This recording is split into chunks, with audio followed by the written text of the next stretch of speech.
swear by CounterSurveil.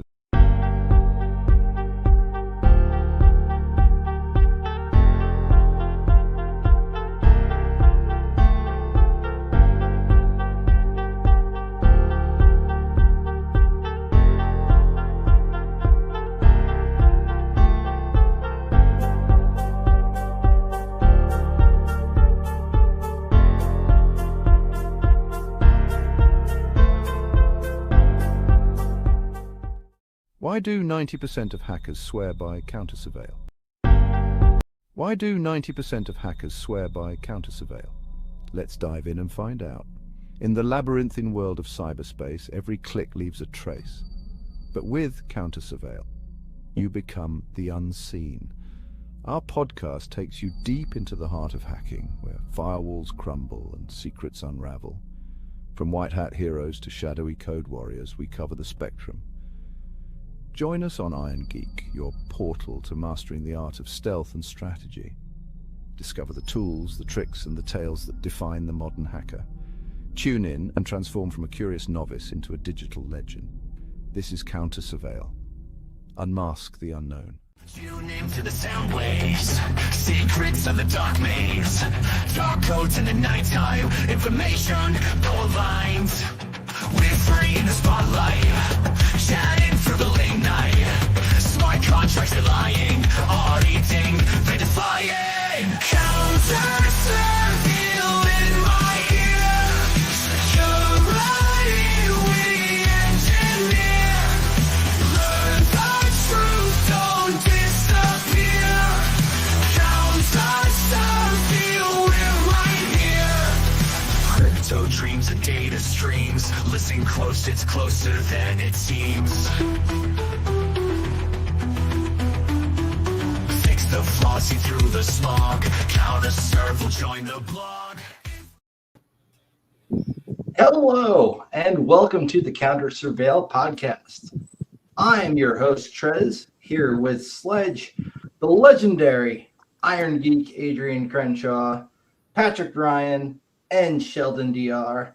This week, we got a bunch of stuff to talk about. And since we had a last-minute dropout of somebody who was going to do a demo due to some power issues, we are going to be winging a little bit of it, but hopefully we are not too off-topic for you. We do like the banter section. A lot of people give us good feedback on that. So let's start out with the Telegram founder was jailed this past week. Has anybody heard about this? I've heard about it, but I don't know much detail. Anybody have any insights before I just read an article about it? I saw there was one pretty significant concern that was pressure from Israeli entities, because Telegram is very strictly like a no moderation platform. They really try not to get in the fray in those channels, and they were getting some pressure for that. So I think that's and it part also, of the color. It's bringing up a deja vu for that conversation that we've seen over the years of should government have backdoors and things. Yeah, only manufacturers should have backdoors and things like those who make RFID Backdoors. What could possibly go wrong? They could regulate stun, but yeah, that doesn't solve the problem. I don't just theorizing. So the top story this week is the shocking detention of Telegram's founder and CEO, Pavel Durov in France. He was apprehended at the Le Bourget airport near Paris on suspicion of failing to prevent criminal use of his popular messaging platform. French authorities are investigating allegations related to child protection, sexual abuse content, and other activities on Telegram. The detention has been extended until at least Wednesday as officials decide whether to bring charges against him. This move has sparked a lot of controversy, with Telegram questioning the grounds for the detention. The company argues that it's not the CEO's responsibility to monitor content on the platform. That's a good point. Can you imagine if Zuckerberg went to jail because of some meme that you posted on Facebook? I would like that, actually. Well, with Telegram, could they even monitor it if they wanted to? Isn't it supposed to be it's not end-to-end encrypted on their default chats, and their group chats I don't think even support encryption. Like Signal does for group chat. Telegram, I think you only have the option of doing encryption between two individual users. And by default, that's not even the option that's selected. You kind of have to go in and drop down a menu to get to that area.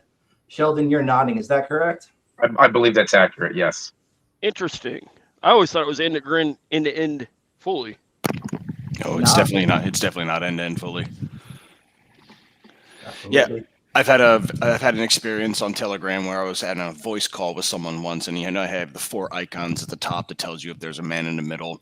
When I was talking to the person, he had my voice in speaker, so I could hear the reflection, the delay of my voice playing back to him. And as I spoke to him, my voice was being manipulated in real time to say stuff I wasn't saying. Wow. This happened to me on Telegram. I am not making this up. So if there's an encryption, it ain't there. I can't see who's talking here. This is Patrick. Yeah, this is Patrick. Yeah. This is Patrick. There are tools that you can use in real time to do, voice changing. There have been for a long time, but there are also these integrations we're seeing. And Telegram is good for integrations. That's why a lot of threat actors use it instead of Signal. It's very easy for them to post a bunch of garbage. Have bots moderate things. Not that they really use them for moderate, mind you, more often just to spam post and cross post into other Telegram groups. But I follow a couple of Telegram channels of some threat actors in other countries, and they also really heavily utilize the free file hosting and storage there to not only propagate breach data that they've gotten from hacking, but also even their C2 payloads, because a lot of the time Telegram is going to be whitelisted in companies. Mm-hmm. Just like the Discord CDN is also used to host malware, It's also a useful open source intelligence gathering tool. I run a tool that allows me to monitor GPS blackouts worldwide. It's a very useful tool. It allows me to predict when conflicts are about to escalate anywhere, and I cross-reference that often with Telegram channel content. It's very useful when you collaborate those two data streams together. But I can see why Europe and France and Western Europe in particular would be a bit stingy about this, because Ukraine is going into Russia right now. NATO is probably going to have a more muscular response as a result. So there's definitely some geopolitical pressure going on here. And having those OSINT channels can be, while useful for researchers, it does affect narrative control when you're trying to do operations. I like to use Twitter for things like that as well. Mm-hmm, mm-hmm. Yeah, Twitter used to be much better at it, to be fair. They shut down scraping, which may, that's right. So we had to go to Telegram to go scrape stuff instead. Hello. Altkey is here. Hi. Well. I ran Pac-Man SYU at the worst possible time, and now my audio's all messed up. Sounds good enough to me. Nice to see you back here again. Thanks for coming. Thank you for having me. For those of you who might have missed the cast last week, Altkey explained how she was able to use IR to do some item cloning in the game that was built into this year's DEF CON badge with her flipper, which was a pretty cool talk. And I also wrote NFC in the initial description, even though it was IR. Whatever, It happens. Both technologies, they both share stuff short distance. It's fine. Nobody probably even noticed except me. Adrian, I'd like you to meet Altkey. Adrian is one of my heroes in this industry. He's one of the first guys who ever thought, hey, all these talks are happening. Why doesn't somebody record them? And then he became that guy. He's kind of famous. Well, in his own mind. No, just kidding. Adrian's great. I love Adrian. He has definitely been an inspiration to me. And I don't think I'd be where I am in my career today if he hadn't recorded a lot of those talks that I would actually listen to almost every day, sometimes even falling asleep to. And definitely I second that. Randomly quoted sometimes in job interviews and seemed like a badass. All thanks to that gentleman over there. So just wanted to acknowledge your contributions, Adrian, and also thank you for letting us use your channel as well. No problem. It's not like I'm using it much anymore. Well, hopefully we can change that. Oh, by the way, William Ashley asks in the chat, how does arresting him do anything through the company's how does arresting him do anything through the company's runs without him still know? It's probably more of a political statement, obviously, to try and draw attention to the fact that they'd like to censor these platforms. It's usually they're going to use things like CSAM and other despicable methods that obviously will happen on pretty much any platform that doesn't moderate, as a good excuse to be like, hey, this is why we need to moderate this, and you can't have free speech anywhere online, even if it's just between individuals. And may I also add that I would expect them to use this as a way of trying to get a hold of back-end data that they couldn't normally get without legal intervention. This is a really good opportunity for them to ask for chat logs of certain individuals they may have been chasing for a while, even if it's not directly related to the actual investigation at hand. Right. Oh, we just happened across this, and now we just happen to have the data we need to actually get what we need to actually chase these guys. So Sheldon brought up a point earlier, because I was mistaken thinking it was end to end, like fully, but it's not. So do we assume that they have not been doing this the entire time? They have not been doing this the whole time. Absolutely. With the expense that it would take for end-to-end group chats of the scale that I know that they have. Yeah, absolutely. They haven't been doing this. Why would they? If they got away without spending extra money, why would they spend extra money? Use Signal, use Tor. And to additionally to William's point, there's also a legal dimension going on here called chilling effects. So when you arrest someone, it creates a public concern that other people in the same space will realize, oh, that might happen to me. And so their chance of compliance goes up to irrational requests from governments. And then one more point, people do not know this about the French. When it comes to America, we have a very cute understanding of the French, mostly because of The Simpsons. That meme just lasts forever somehow. But the French are the absolute very best, no joke, no one comes close to them when it comes to technological espionage. They have schools trained for it, and they are world class. You should look them up. The School of Economic something. Just look that up. They are world class. They have entire takedowns of each product you can think of. Every 10-cent product, they know how to take it down. Every Microsoft product, they know how to take it down. It's some of the best material you will ever find. You think they're not buying research papers from Ben Gurion, though? I would have guessed that would be the lead, no? You think they're a step ahead? Very much a step ahead. Very much, because a lot of when it comes to things like Unit 8200 or something like that, they're mostly SIGINT. France still has a very robust human capacity, so they can reach into places most people can't. Also, dog. Sorry, I got distracted, but there was a dog. Oh yeah, that's Ghost. He's adorable little guy right here. He used to belong to a friend of mine, Crypto Gal. And, would you consider France to be an APT group? Because I haven't heard that come up. It's usually China, Russia, whatever. Well, you know who names them. It's not the UN. It's not the Eastern countries. So I think that's your answer. It's the quiet ones you have to worry about. I guess so. I mean, if I were like a nation state, I would probably heavily invest in obfuscating the true source of any attack that I did. You know, misattribution is almost as much of a science as attribution is an art. So I just use the attribution dice. Those work too, and are probably more accurate than some of those attribution reports based on some of the artifacts. So, well, this has got some Chinese code in it. It's also got Russian code. It's obviously rolls the dice. Apt 69. There you go. Metadata spoofing is an art. In the case of Telegram, do you know exactly what it is they wanted censored? I think it was CP. Yeah, the articles say CSAM kind of stuff, but at the end of the day, that's usually the excuse a lot of the authorities will use when they want to take something down.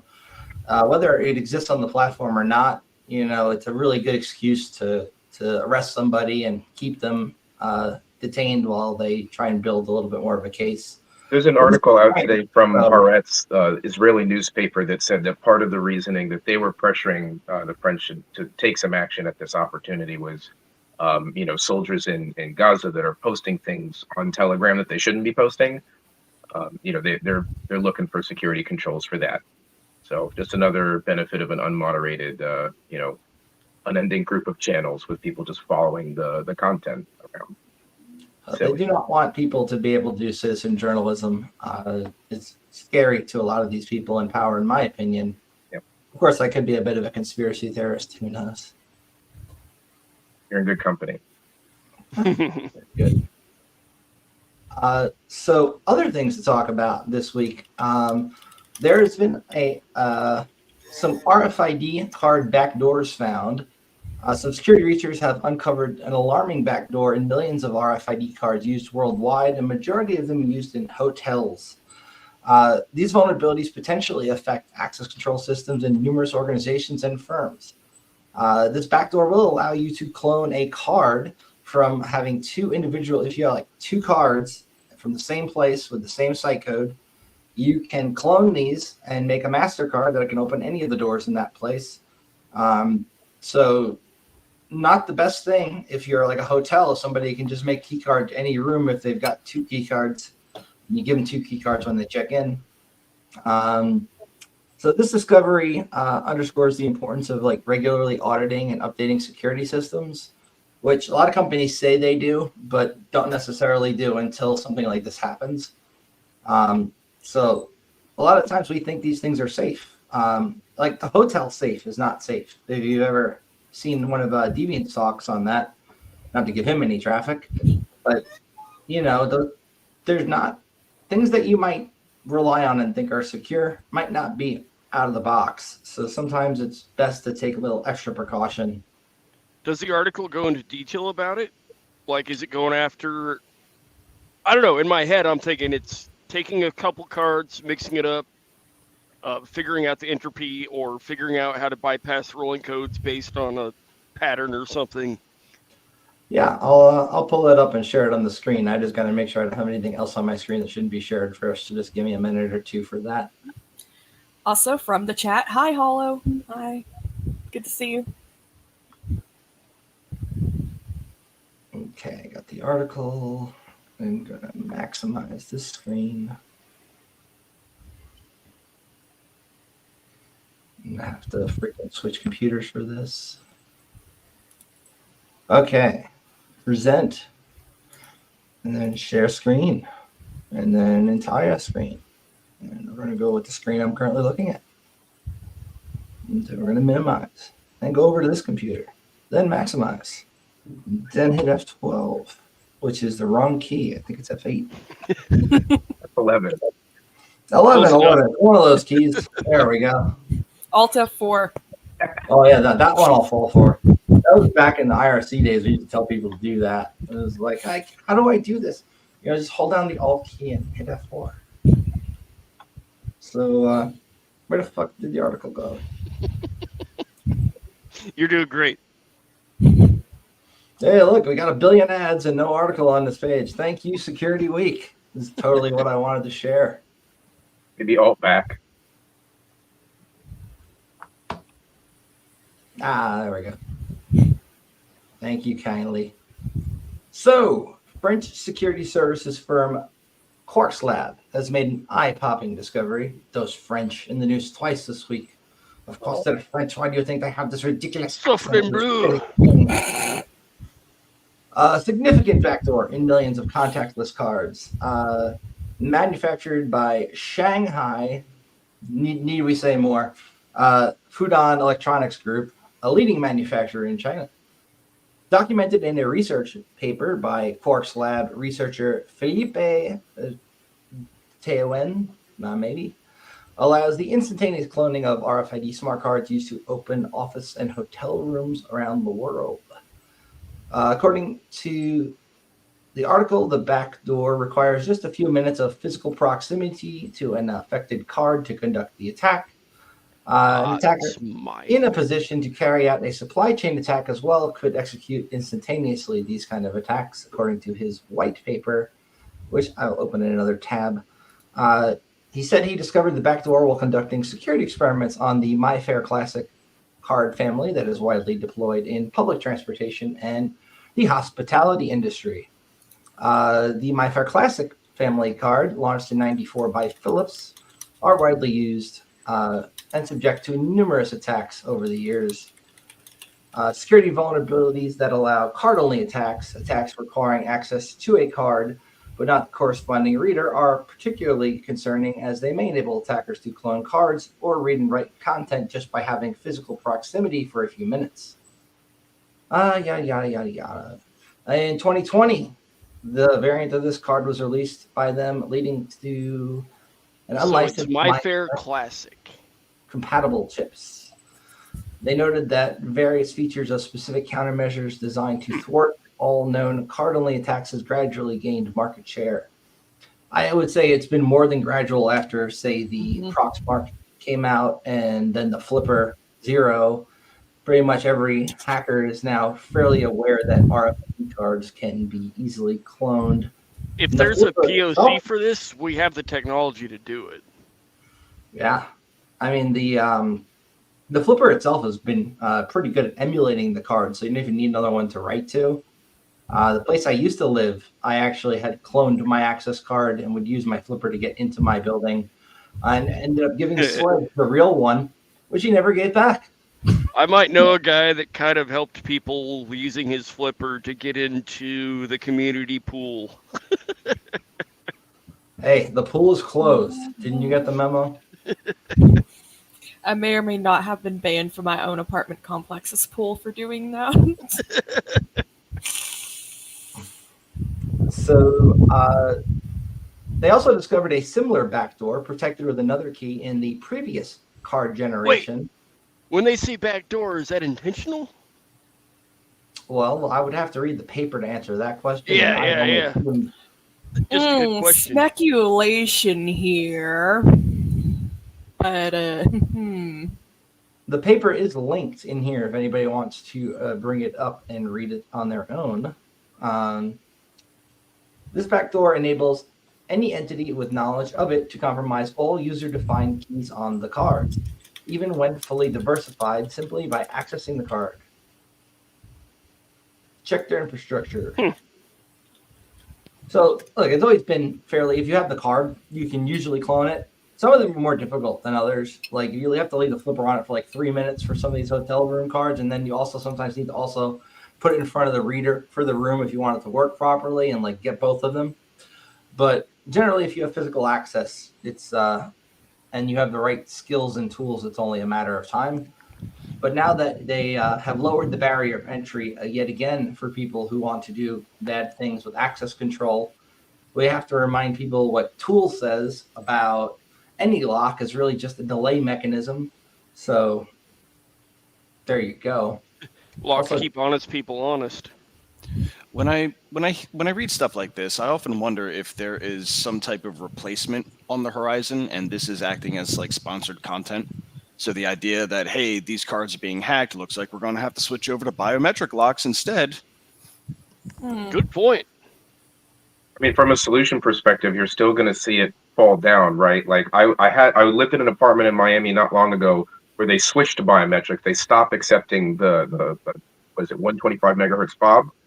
They were still using 125 megahertz on those panels as secondary access for an admin. Like, they effectively made it worse for themselves. But hey, it reads my fingerprint, so we're good. I think there was one not long ago with a lot of the hotel doors where if you had a barrel jack connector to the door and an Arduino with the right code on it, you could open any of the doors with just plugging into the barrel jack and have it essentially do its magic. That one was pretty neat. That one was pretty neat. And then we also saw one not too long ago where there was, man, my memory's getting fuzzy as I'm getting older here. But it was another access control trick that really undermined security in a lot of things.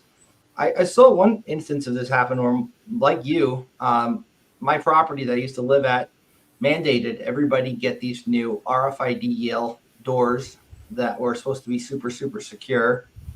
And obviously, I then delved into Leslie Carhart's research into the topic from when she was forced to do the same. And without even needing to be like super adept at the underlying technology, using my Flipper, I was able to use essentially their code, the backup site code that was stored in the Yale lock, and I didn't even have to dump firmware or do anything all that complicated. It was really a matter of it supported both RFID as well as biometric and a code. And the RFID, the office had made a master key, and they left the default settings on the thing. So essentially, when you are doing a new like install for these, if you read the manual, it explains that you can set like a site code, and you should set a site code, and then it also explains that you should, not leave the default settings in place for things like, the maintenance key to open any door. And I believe it was just a string of zeros or F's if memory served with the site code, and it opened my lock. So I figured go to my friend's apartment and see if it opens their lock, who also lives in the complex, and it did. So essentially, they had given me the ability to open anybody's door if I were a criminal. And they also mandated we all freaking use those stupid locks. So that's one of the places I moved out of. Yeah, and in addition to that, you can always fall back on the classic, hey, I'm new here, my card doesn't work, can you let me in? That works all the time, and there's no log of you, it's the log of the other person. Oh, go ahead. You just cloned the master key. And I live in one of those right now. My neighbor locked himself out, so I let him back into his apartment. And it took him about 2 hours before he came back, knocked on my door, and was like, wait a minute, you could just open it? And I'm like, and then just closed my door again. It was a very interesting conversation. I got a nasty email from my landlord for it, but what are they going to do? I tried to disclose responsibly to my landlord the issues with their locks, and they that email somehow never made it to the property management company. Funny, I've had the same issue. Weird. Do we live in the same neighborhoods? Their counter argument: why are you trying to pick our locks? If you're not doing anything wrong, you don't have anything to worry about. Iron Geek, what do you think about access control? You gave a talk about lockpicking not long ago at the thing we were trying to do in Vegas. Yeah, but that was pretty much conventional locks, pin tumbler mostly. So I haven't played much along the lines of RFID locks. A little bit expensive to actually invest in. Does anybody here think that these newer generational locks are any more secure than the old ones? Nope. No. Not buying it, dude. Well, I was doing a stream once, and someone was able to tell by the sound my remote lock was making exactly what model it was just through the internet. And I'm like, this is not helping me. Hey, we're getting good feedback here in the comments. Speaking of locks and all that kind of thing, physical access. Red Team Alliance has a facility out in Phoenix, or Vegas. Not Phoenix, but Vegas. I think they have one in both. I can't remember. But the big one is in Vegas.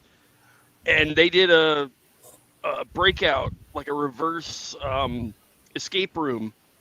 So you had to break into a thing. So you had to decode a lock.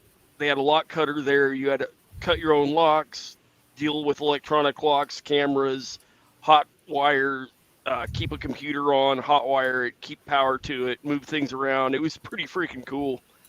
And then they had this challenge of who could do use the under the door tool the fastest. And you were the slowest if memory serves, Sledge. Well, the first year I'm always gooning, so by the time I get there, I'm so tired. I remember there was a line behind you, people waiting to use the under the door tool. I was like, ever gonna finish? You never got it. You just gave up. I was like, Sledge gave up. No way. I was like, I'm taking up too much time. Let somebody else do it. A lot of these newer locks are for administrative convenience of the property owners. So you have these apartments with hundreds of complexes in them, and they're using things like Yale, or they're using these type of touchpads. And I try to I want to pull the building manager aside and say, hey, look at this, and do some manipulation with the light, and you see where the fingerprints congregate on it, and you can figure out what the numbers are real quick. It's this isn't a convenience. You don't want to print keys, you don't want to lose keys. I get the convenience side of it, but this isn't any more secure. $80 for a $5 fob if you lose it. Yeah, exactly. $5 at most. That's if you're buying it from the company that's already marking it up from the 30 cents they paid for it. Yeah, 20 cents, whatever it is. Yeah,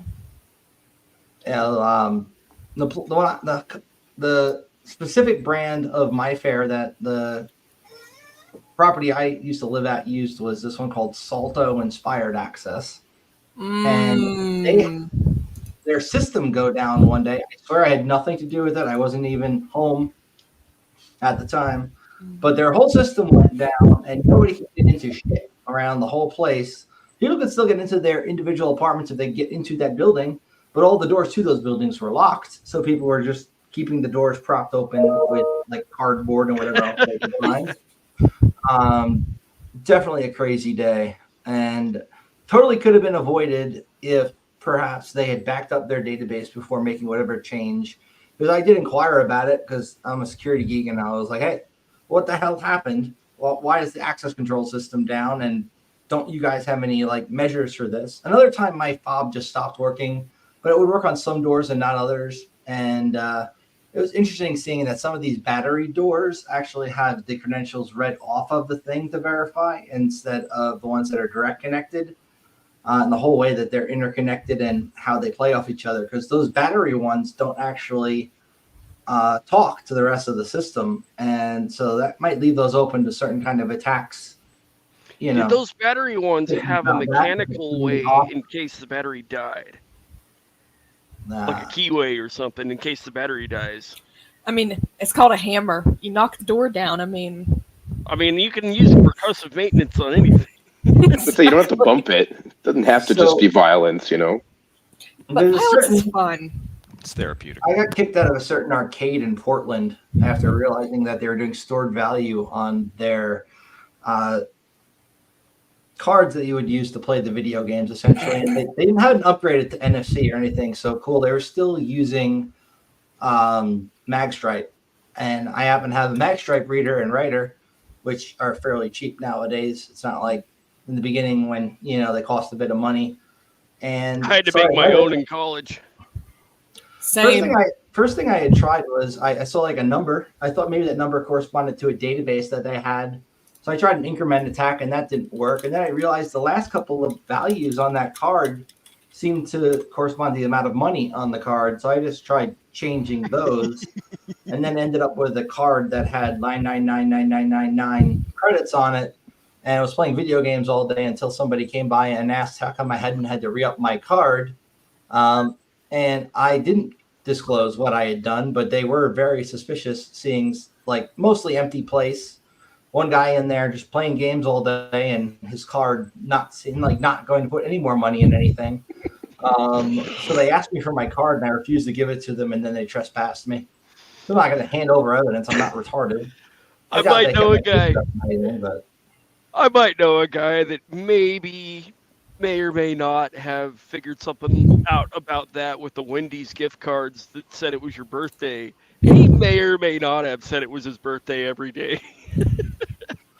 I did something similar with Checkers. They used to just have a picture that had like an animation going that you could use to get a free like burger when you went there. So I just took a video recording of that, and I would play it every time I went there and just showed them the picture with the video. The only authentication was that there was animation happening. So I like the free burger. Same thing with the fries for Arby's. When I joined their club, they sent me a code to use the next time I checked out to get free fries. And every time I went to Arby's after that, I got free fries. And 7NOW was a good one. When 7NOW app first came out, if you bought $5 worth of items, you could get $15 worth of shit in the store for free. Well, if you just spent $5 when you signed up. And I just kept signing up with my same email, but the trick to do an alias with Gmail every day. So 711 Frank.Trezza plus 711 and they paid for my milk and household items for about a year or two until they changed and turned that off, which was fun. Don't self-incriminate here. That was Bob and Alice. That wasn't you. Yes, I mean, but obviously I'm using what's it called, allegory to demonstrate a point. There you go. Perfect. You're pitching a script for a Hollywood movie. This is we're all Hollywood movie about 7-Eleven. Obviously, we just use it first person for storytelling reasons. Yeah, it's Clerks 3. So there's like, you look at these coupon codes and things. There's some interesting shit to find out if you ever get a manufacturer's coupon code and you scan that QR code and increment it as well, for getting like almost free shit. Like when they send you something, if you write them a nice letter like, hey, I really enjoyed your product, can you please send me more? Like, give me some free shit or just complain. They send you a coupon, manufacturer's coupon. Go to any location that sells that shit. And then you go there with that coupon and generally can get a thing for free. But they'll also usually just scan it and then not ask for the coupon or accept the photocopy. And some of those are just photocopyable as well. So free shit ideas. I digress. I don't know how I got off onto this tangent here. I do that sometimes. Alt key.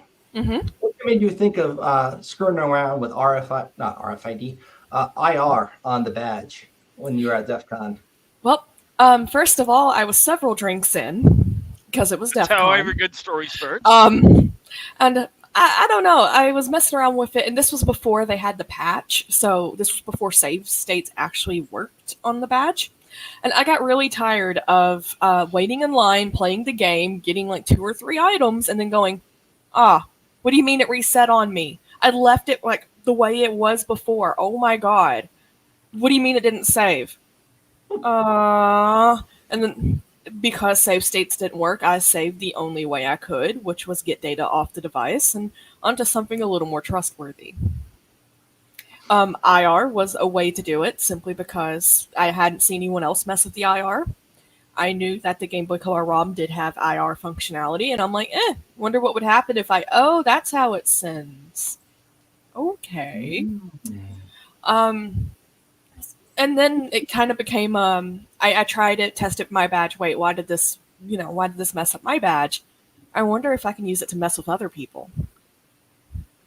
Going around crashing badges at DEF CON. Mm-hmm. And then I went around crashing badges at DEF CON, but first I had to social engineer the person enough to actually get into that badge menu. You couldn't get mine. Are there any badges that maybe acted differently than the others when you were doing this? Sledges didn't crash. It actually received the item. It actually worked. But some badges were a little more interesting than others, especially when I started importing invalid items. I would go into the signal and edit the signal and just make it something stupid, long, and ridiculous. But I stopped doing that after one of my friends volunteered to let me test it on them, and their badge never turned back on. Sounds like you might have a buffer overflow or something similar. I may have. I mentioned in the last talk that is a possibility, and that's why I brought up that possibility does exist. Tell them to go to registration send a bunch of 8 characters at the thing and then find the bad characters and run through the manuscript. Make that happen. DEF CON badge RCE. I didn't have the tools to make that possible at the time, but it definitely was a consideration. I was also in the middle of a CTF. I also had a Chromebook. Which CTF did you do? I did the RF CTF. Why Chromebook? Because no one told me it was going to be the RF CTF when I told my friends I'd help them. Okay. So I show up looking like a fool with my single core 10-year-old Chromebook with a total of 25 gig eMMC. 25 gigs, dude! 25 whole gigs of storage. 2 gigs of RAM. It's just burning fast. The Chromebook's capabilities, because once you learn how to use that kind of Docker thing that they actually call a VM, even though it's not, and you can forward ports and you can get any kind of Linux running on there, you can pull. They can be useful, but the hardware is just. Well, with my case, I brought it because of battery life. This Chromebook is absolute garbage, and I knew it. I got it for $20 from a thrift shop cash, but I bought it because it has 18 hours of battery life while watching YouTube, strangely enough. Like, it is surprisingly good. I was able to use the Chromebox kit to root it and put Debian on it, and once Debian was on it, it was surprisingly powerful. Like, the Chromebooks, they run Core Boot natively. They're surprisingly good, especially if all you need is a burner to remote into other systems, which I was using that to WireGuard into my home network. I didn't need more than a gig of RAM. And I'm like, okay, so the CTF, they're going to have VMs. Like, what am I doing? We're not all going to be on one machine. I'm going to be remoting into something. And that's when my lovely buddies that I'm not salty at all decided to do the RF CTF, and so I had all my RF equipment at home and actually needed a more powerful machine. Sadly, But my plan would have actually been solid if it wasn't for that. Meh. All a real hacker needs is some SSH. You know, you fucking around and you got your shit The set up SSH somewhere else. didn't You don't even need work. a powerful machine locally. You if you can do got some cool access. stuff. Mhm. SSH is pretty freaking powerful. Like, I made it work, but I had wasted a lot of time making it work that I could have just used machine better tailored to RF4. There's a lot of questions I couldn't do because all my equipment was at home. Because I'm like, oh, do I really want to risk the glove up situation with the TSA by bringing all of the stuff I don't need, especially knowing that the hotel rooms are getting inspected? So I have to risk them and my hotel? Or The do I just irony- want to travel light? The irony of this conversation about laptops is it just came in the mail. My new work Hey! laptop, 64 gigs of RAM, freaking, it's a $4,500 laptop. Treza, I heard a little bit of this. Oh, go ahead. I heard a little bit of disdain for Docker. Can you elaborate?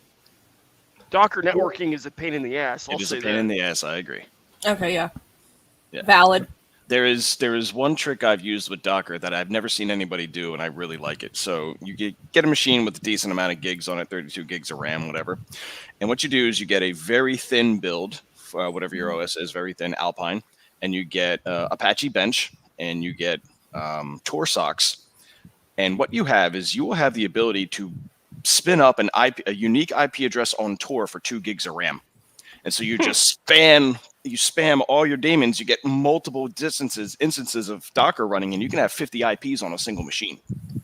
And it's running AB on it. So you can actually DDoS from one machine if you wanted to, using Apache Bench and Tor. Not that we would ever do that. Definitely no one in this chat would ever do that. We did read the disclaimer at the beginning. Funny enough, I did something similar, Patrick, but it was with Molvad VPN, which at the time let me do, I think, 6 devices per account, and it was $5 a month per account. So I had bought a few with Bitcoin at the time, which I know traceable, whatever. And I pretty much had, like, I think 30 or 40 of them running in. It wasn't Docker, mind you, but it was similar. It was a container. We're not going to talk about the technology because I'm embarrassed for using it. But I had multiple essential IPs I could route through. And my trick to kind of make it easier to route through them was screwing around with DHCP and having a freaking... What, option flag? Configure it, yeah. Really convoluted setup, but it allowed me to essentially switch IPs with every new device that got on the network. It would essentially get a new outbound IP through there. And then I was trying to do some NAT bullshit to make that work with the whole IP tables, TACJ drop thing. And, you know what? That gives me an idea. But it worked really well for like the amount of time I had it up when I was playing with it. Or essentially every device that would hop on my network would get its own external IP address. Couldn't do any port forwarding or anything, but didn't really need to. That's not a bad idea. You can take what I was talking about with a new IP through Tor on each Docker instance, have one HTTP proxy, and every request just randomly routes to some totally different Tor IP address for every request. That could be quite useful. That'd be hella good for scraping, particularly Tor scraping. Very good. One of the things I noticed with trying to scrape regular sites with Tor is like if they're on Cloudflare, like they will not freaking hit that site and get it usually. And a couple other ones just difficult to access. But if you're using a VPN, you experience the same thing with some sites as well. True. Residential proxies are really where it's at. If you can get access to some of those through like BH proxies or something. Weirdly enough, I was doing some fiber work before I left Vegas, and somebody paid me for a gig where I went to an Airbnb, and in the closet they had like 50 cellular modems all connected by USB to this device, and they needed somebody to set it up so that it had a dynamic DNS so that they could actually access the damn thing, because it's IP from it was actually like access through the regular ISP that was hardwired, like cable modems IP, but that changed on them. So they need somebody to go over there and fix it. And that was a gig I got a couple $100 for doing. But seeing the networking closet in that Airbnb was kind of like, what the hell? Because it was not like neat cable management of any kind or anything. It was literally like some dude just tossed all the shit in the closet, and at some point it must have fallen down, and then like got picked up by the maid and like wires tangled, and oh, it was nuts. Surprised it worked at all. But apparently they were using that for an AI scraping project, and that's how they got their IP addresses for it, so that they didn't burn through them too quickly. That would have been Christmas morning for me. I would have been like, all right, let's shell it, guys. Let's go. Somebody might have done that in a different situation if they weren't me and talking about it on a podcast, but certainly not something somebody would admit to on a podcast if they're not an idiot. I digress. They also saw my whole thing about being a hacker. Like it's in the freaking profile there. Like most of my services are related to pen testing, but they chose me anyway. So I haven't accessed anything from that since the job, and I have no inclination to do so. But if they had hired somebody less ethical, that somebody would have probably gotten some very easily reusable IP addresses. Iron Geek, my buddy. I like your LED setup on the ceiling there, man. Oh, yeah, I got a show going on. I got little laser shows in a can, and I got all sorts of things set up on a little rack over here just to keep me entertained. I wonder if this would still work. Alexa, play Five-Finger Death Punch, Jekyll and Hyde. Thank God I'm muted. Or on a headset. Joke's on you, it's Google Home. Oh, yeah, I used to have Alexa hooked up to that. I did that to him once. It was pretty funny. Yeah, Alexa's not what I have so much. I have one Alexa device down here, but I have a bunch of Google Home stuff. So if you Google, play Five-Finger Death Punch. Oh, nobody? Oh, it's almost like... Don't you have to say, okay, Google? Five-Finger Death Punch. There it goes! Why? That doesn't count. I told myself. That's pretty funny. Pikachu hurt himself in his confusion. And you're not supposed to local host the payload.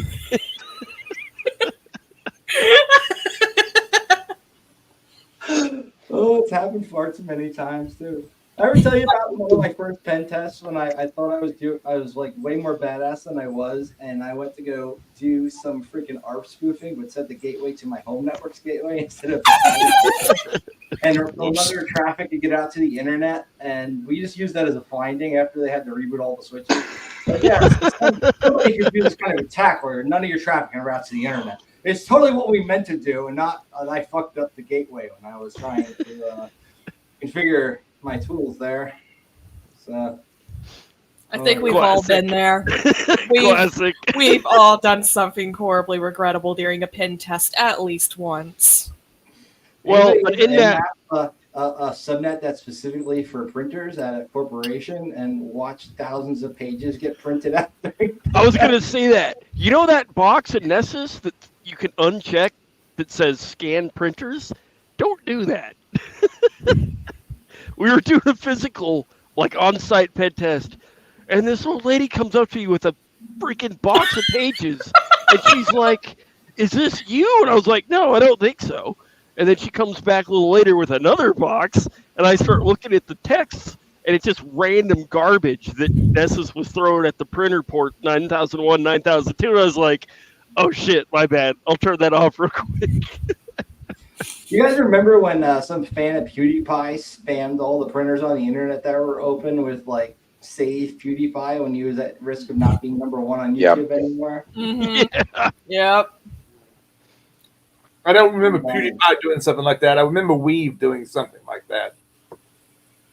No, Weave's bullshit was the increment thing, I believe, with was it? Shit, it's been a while. TNT and Apple products of some kind, I think.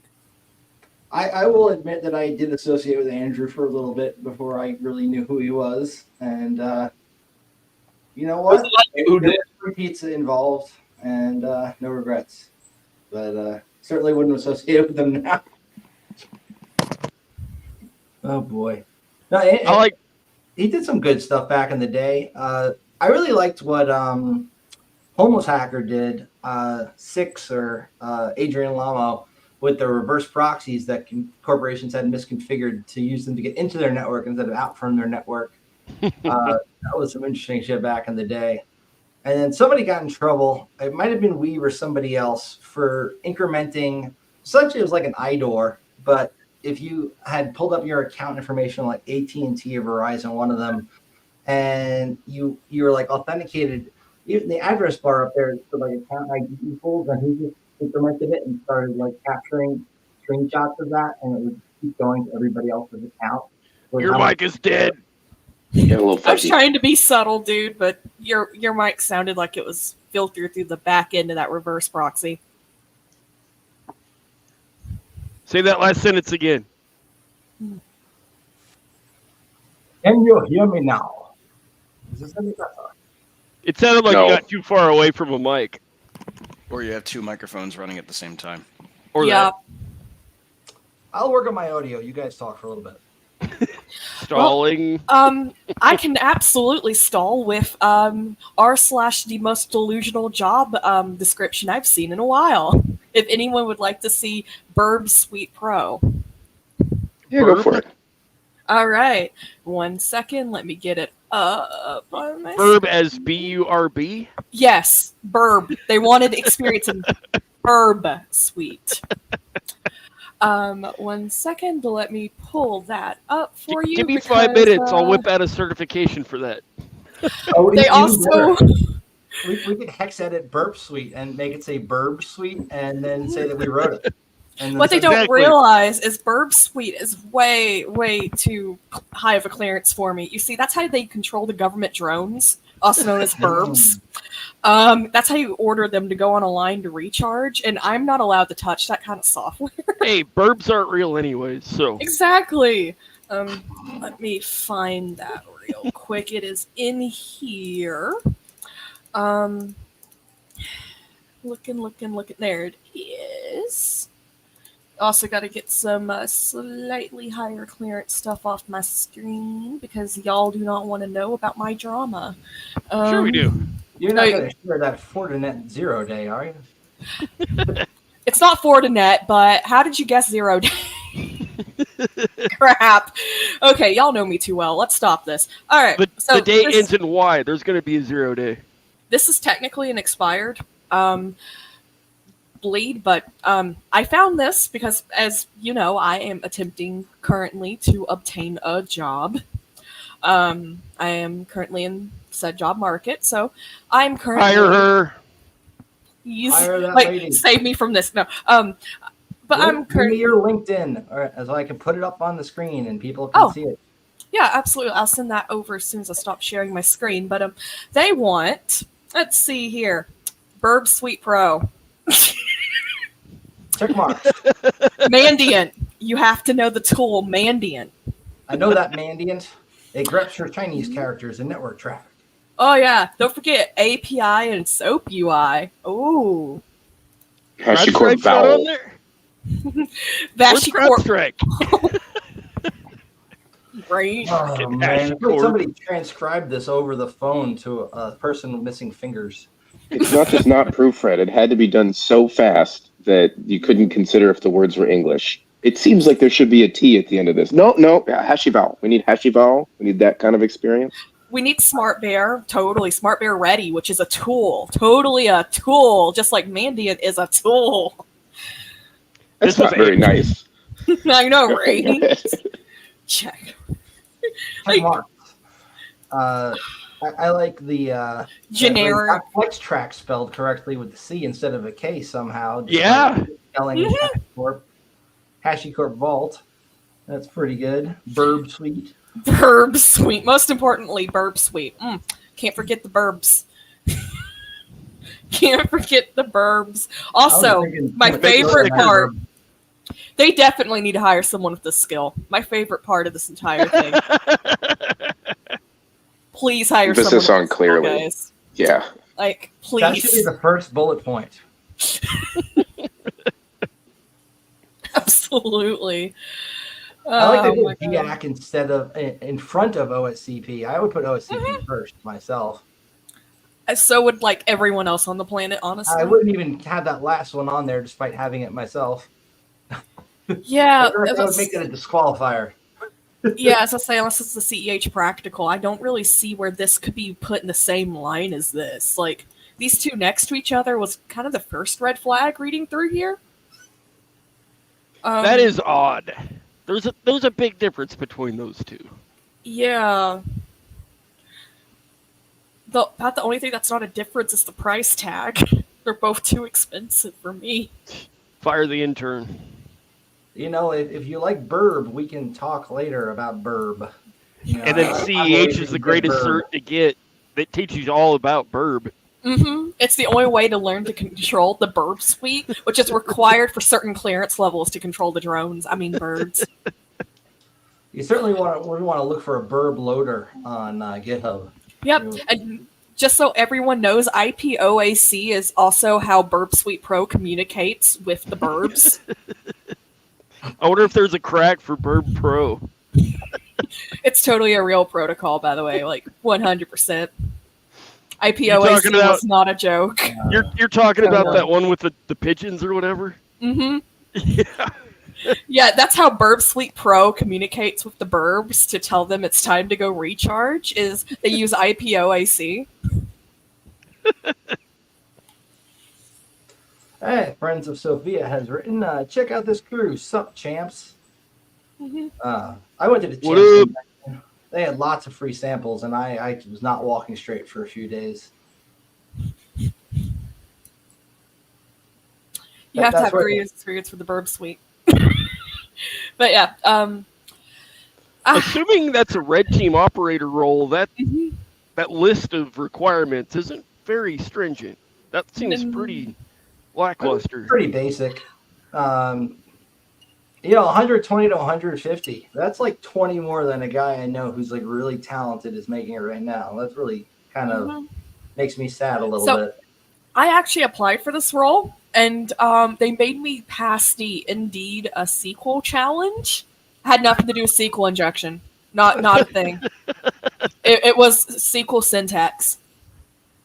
Have you guys been encountering fake jobs that are actually malware injections? Found a few of those in my search too. Got those. It's even better when you email them back and you're like, I wouldn't recommend using this port. 4444 is really commonly used for malware. If you want to be sneaky, I would recommend incrementing that a bit. I had one guy. And then you get who hired just to improve their service and scam other people. I mean, at this point, I got to pay rent. Kidding. I had one guy who was offering $200 an hour for some really basic web services, giant red flag there. And he offered the project, and the entire suite was based on a stack that completely was like custom tailored to my particular resume, all my knowledge sets. And I'm looking through the code, and I don't run open source on my stuff. I go to Google Cloud Console. You run it, you eat it, whatever. It's not my problem. So I run the code, and it doesn't move. And I start analyzing the code, and I see an error file. It's a JS project. JS is like 42 kilobytes minimized. I'm like, this is absurd. Like, that's a bad signature. I go through it. I look through all the code. I get the IP address, what it's doing. It's scraping for like my crypto keys. It's scraping for everything under the sun. Credentials, logins, passwords, the usual, and it's shipping it over to an IP address that's used in Eastern Europe. And I research all this stuff, and I find the guy who did it, and I proceed to get all of his information. I say, hey, you're probably coming at me from a compromised account, and they're using the service was a bulletproof server, so they don't respect abuse requests at all. So this was like a highly targeted operation. Like, this was incredibly well done, and you could probably put it all together with like AI these days. Just like do an entire port, like read a resume and then generate a targeted attack vector on that person just from that alone. You could probably do that. It's got to make you feel special if you're actually targeted. That wasn't shortly after you and I started working together on that project. It was after. It was after, yeah. Okay, good. Yeah. But yeah, the targeting. I did ask somebody to look into you, and I'm wondering if that's how they decided to bet you. Yeah, probably. But the targeting used to make you feel special until you know that AI can do it in a click, and it's just, this isn't special anymore. This person didn't sit and spend time on my psychological profile. What is this? I'm being cheated. It takes the fun out of it. Oh man. Anybody ever pop like online Python interpreters? That's always fun. I did a couple when I was doing threat hunting and stuff, and the coolest thing I've ever seen though was on Twitter. Some guy was scraping the internet and posted his results online, and one of them happened to be from some dude or some guy had a server. So I was just clicking on links in a lab, seeing what's going on, and I found a phishing site for one of our clients. And the dude had admin as the password, so I logged into his server, downloaded everything, and then we got him shut down. So, have any of y'all ever taken over a phishing site? Because That's I what have, and it's That's some what of I the was most just fun. talking about. Oh, I'm Yes. talking about defacing it. Like, actually Wow, let I the guy didn't deface continue the campaign, knowing that this has been sent out, but just defacing the crap out of it. In hindsight, I should have. Yes, I had access and everything. Typically, in my old days, what I would do is if someone was running phishing, I would use Apache Bench and I would hit it like 10,000 times per second until I just blew out his hard drive. He just couldn't There store you anything else. So there you go. Your hard drive's out. You can't do any more phishing. Side tangent. Have you guys heard of or played with Evil Gen X? So yeah, that's a pretty good way for phishing if you want to essentially proxy people back to where they'd actually log in and steal their session cookies. Yeah, it's a way to get past two-factor and steal that. So I just popped this online Python interpreter as we were talking. I told it to spawn TTY and it PTY rather, like a brain fart right there. Oh, you mean like Python M server blah blah blah, just on the internet? Yeah, this is a freaking little online Python interpreter where somebody puts Python up in a web interface, and I did the spawn PTY spawn. So, and then I got a freaking bash shell right here. And Oh, I see what you mean. Oh my god! What the hell? Hopefully it's Enter sandboxed. second number 2 and bash. There we go. It's got to be sandboxed. They can't. It's be a that honeypot. It's definitely running in like a Docker container with like a time limit or something. Yeah. Because if you like go up a directory and you look what's in there, you go like go to the Yeah. next directory and That looks there's like no tab GIDs. completion, so that's a bit of a bitch. It just goes to the next freaking window you have up or closes it, but still interesting. Type something ridiculous in there. It's probably going to be on a DEF CON talk. Try apt-get. Yeah. You really want me to try apt-get on there? Let's see what you can do, right? You're already there. Okay. Let's go back. At least apt-get list or whatever the package manager is for that OS. Also, hey Rubber, hey Lambda, glad you could join me, and the rest of us too. Hack the planet! Okay. All right, so we're going to run this stupid code. Enter one number, enter second number, and we're in bash. Apt get update. That is command not found. Okay, yeah. App's out. Yeah. Wait, you said it's a Docker though. Yum. DNF. Pac-Man. DNF. DNF. You Does name curl work? REPL deploy. Don't even know what the hell that is.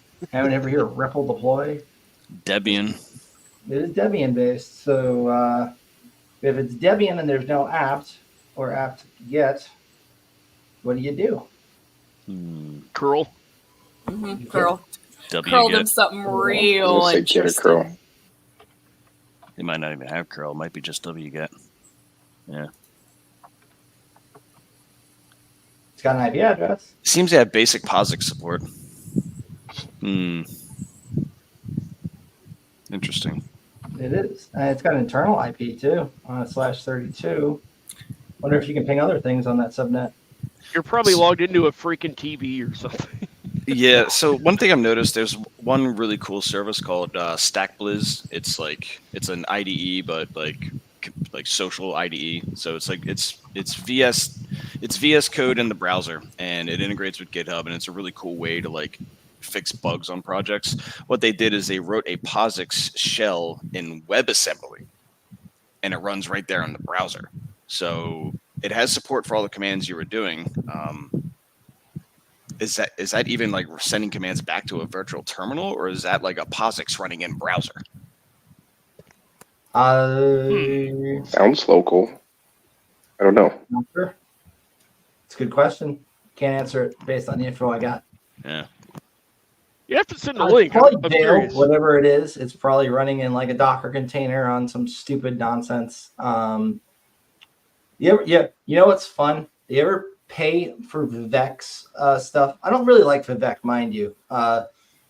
Somebody I know actually took his badge at Black Hat a few years ago, and they got there before him with a fake ID and took his badge and walked away. But I Vivek, did some of his boot camps way back in the day. a friend of mine kind of told me the story about that, not really a friend anymore, that when Vivek first started with SecurityTube, that he would essentially steal people's videos and just dub over them and always start with hello all. And then you look at every time it would be like different user at different machine ID. And it was whoever's he stole the shit from that day. And then you'd hear all the cars and shit in the background. And what really turned me off about the dude was a friend of mine told me also that there was a really talented guy who used to put out a lot of security related videos for free on YouTube.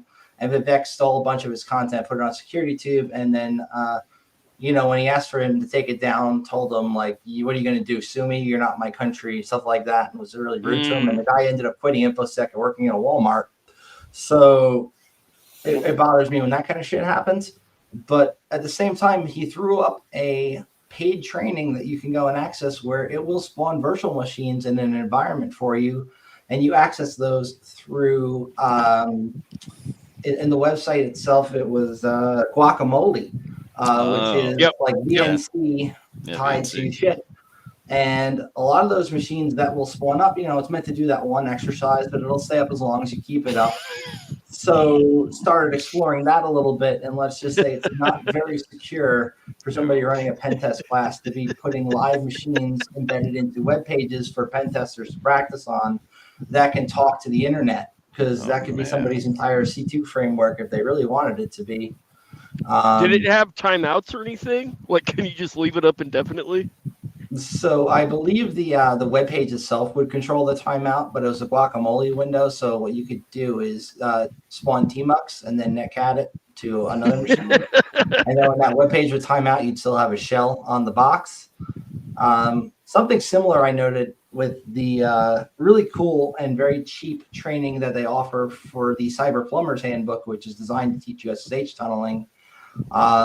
That a lot of those machines have complete access to the internet in terms of accessing other machines, and all tie back to that guy if somebody were to be nefarious and try to do something and maybe make it look like some misattribution. Not that I would do such a thing, but why do our training labs keep getting blacklisted? I don't understand. Weird. It's coming from a Walmart IP. Clouds are leaky. Why is it on OTX? I digress. Oh, wait, we got another person. It is Lambda Calculus with the Spock icon. I gotta love the Spock icon. Can't stick for the whole thing right now, but wanted to stop in and say hello and have the play. Get some. Don't get They're caught. crashing our data. Has anybody noticed any efforts for LLM security? Other than trying to jail prompt, just like really elementary prompt engineering shit that really doesn't do what it's supposed to. I haven't seen any effective ways that they've been able to really prevent the jailbreaking of the LLMs. Right. We had some fun with that on the podcast a few weeks ago. Oh yeah, you would link us to that site where you could practice jailbreaking LLM Sledge if memory serves, and we were playing with it for a little bit on live on the cast before we moved on because we didn't want to bore everybody who was watching. Right. But it was cool, man. And then we were also playing with Perplexity. We had to code a vulnerable Windows service. Then we had that service run, and then we had to code a exploit for that Windows service that was vulnerable, that it spun up. And then we compiled it, and it worked. We did get a shell on it, even though it was localhost to localhost. But I imagine if I had spun up a VM with a separate IP, it still would have worked based on the fact that it was just a bunch of A's. And then I don't think there were any bad cards or anything that needed to be avoided. So it would just execute whatever was next. So, But regarding the LLM thing, the CTF we're talking about, it's called, if you Google Gandalf AI, CTF, something like that. It'll come up. I thought you were going It's to a say lot of fun. Gandalf. Highly recommend.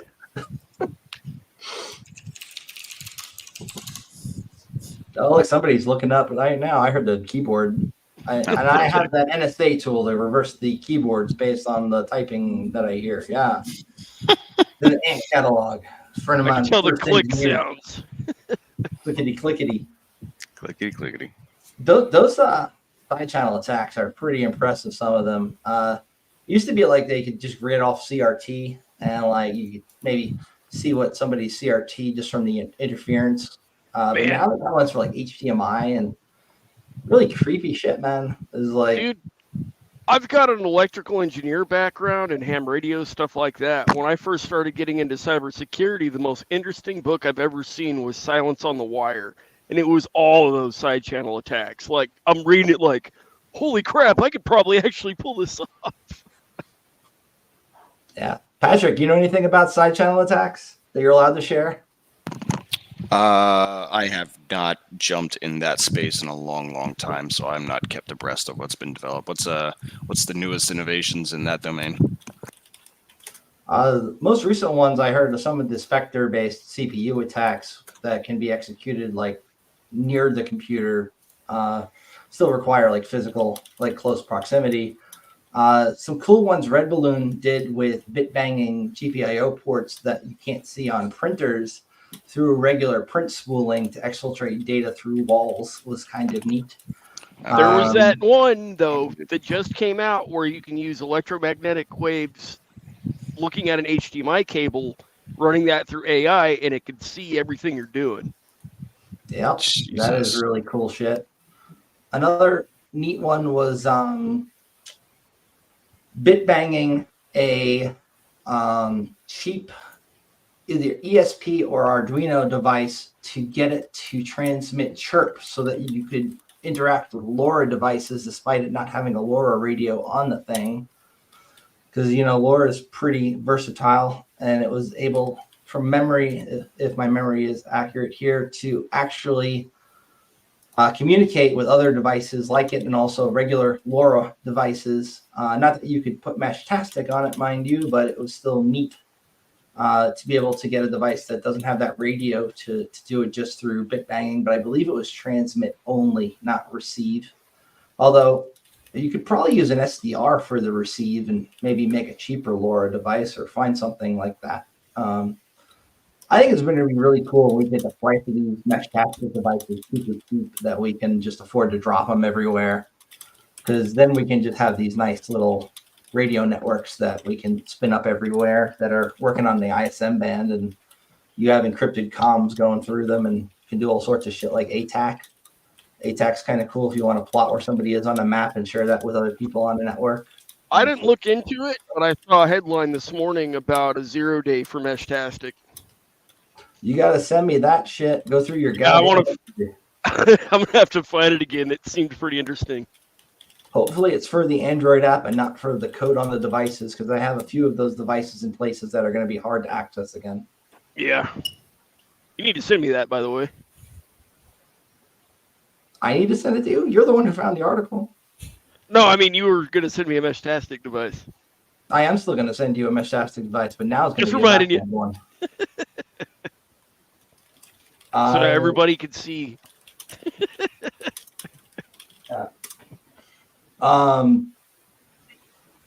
Yeah, so Robert Rittenhouse mentioned that ATAC sounds cool as hell. It is cool as hell.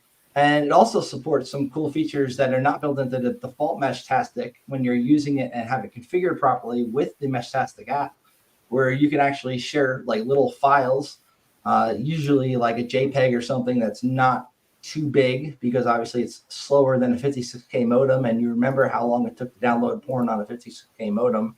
So, you know, use that responsibly. Also, there was an interesting, I would call it denial of service for Meshtastic, where if you had a lot of Meshtastic radios in close proximity and then enabled their feature that lets you bridge networks together over whatever the hell protocol that is, I can't remember right now. It's one of those old messaging protocols. Forgetting But long ATAC. story short, what? I was gonna say ATAC kind of reminds me of packet radio, where you could try to like send a JPEG file, and your computer would digest it through the modem, but it would take a freaking hour. Too long. I think maybe he thinks that my thing was up there. POXAG. Oh, I got to tell you guys a story about POXAG because this is fun. Senior project at college about 2017. I was playing with RTL SDRs at the time. I needed to come up very quickly with a project for what we call the capstone. And we had to work in a group, and I hate working in a group. But I had been capturing a bunch of data from the local hospitals that were all transmitting in both POXAG and Flex. And all sorts of information was going across that wire. So we had a good data set to go through. So the capstone project was to run all of that through an IDS and PCREDS. And PCREDS is good for grepping for things like social security numbers in a PCAP file. Whereas the other stuff was looking for specific patterns. And we found a whole bunch of Medicare, Medicaid IDs that were broadcast over POXAG. We found admissions data as far as when people were admitted, what condition they had, what insurance they had, phone numbers for doctors that were supposed to be private. All sorts of PII was in that data set. And we pronounced it is not the right word. We essentially presented this in front of the professor live, and people in the classroom were asking us to run different things through the search interface. And one of the guys in the classroom was like, hey, I was in that hospital like a month ago. Can you put my name in there? So we put his name in there in front of the whole class live, which probably wasn't the smartest idea, because then his Medicaid, and I don't know why a college person would have Medicaid, but he did, ID came up, as well as the last four of his social and the fact that his bill had not been paid and they were trying to contact him, which was all communicated by these pagers to different people in different departments. Yeah. And all his information was up on the screen during that presentation. After which the professor asked for me to hand over the copies of our data set and that he would handle it from there. We all got an A. And I think he ended up contacting the hospital to do a responsible disclosure and dealing with a lot of headaches as a result. And I think he might also be the CISO at that hospital now. Yeah, I've definitely caught a couple outfits that are scanning web SDR for that exact data. So there are people who are parking web SDR nodes close to hospitals, specifically in Silicon Valley. And it's transferring them to text in real time and posting them through bots. And if you're in the right places, you can read that stream in real time. And it's all the medical data of all kinds of people. It's pretty frightening stuff. Lovely. Yeah, I mean, that stuff definitely should not be going on the wire, especially obfuscated. It's not even encrypted. Yeah, it's not even encrypted. It's horrible. Yeah, Multimon NG was the tool I used at the time, and I was just dumping everything into text files, and then we tossed it into, I think, an Elastic backend database where you could just search for stuff. And then we implemented some other stuff on top of that for the pattern matching and whatnot. But for such a simple project that a couple of college kids could do, based on data that was just captured from, a $15 like radio you can attach to your computer with very little like Linux knowledge and not even knowing how to be a ham or any of that interesting stuff. It was pretty impressive what we were able to capture, and the repercussions of it, I guess, were probably good for that professor, I guess. I wonder if he took credit for that when he disclosed. Oh, absolutely. But, Yeah, probably did. Like, I know I would have. I mean, if I was the professor, I would have been like, oh, yeah, my students. Yeah, I taught them everything. They're mine. This is going to my PhD. Ernie, hey, if you're watching this, I would like some credit and maybe a job at some point.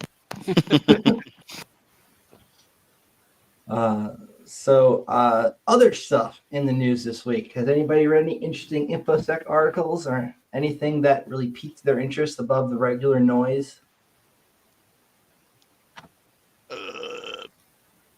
Just a bunch of the same crap we always see.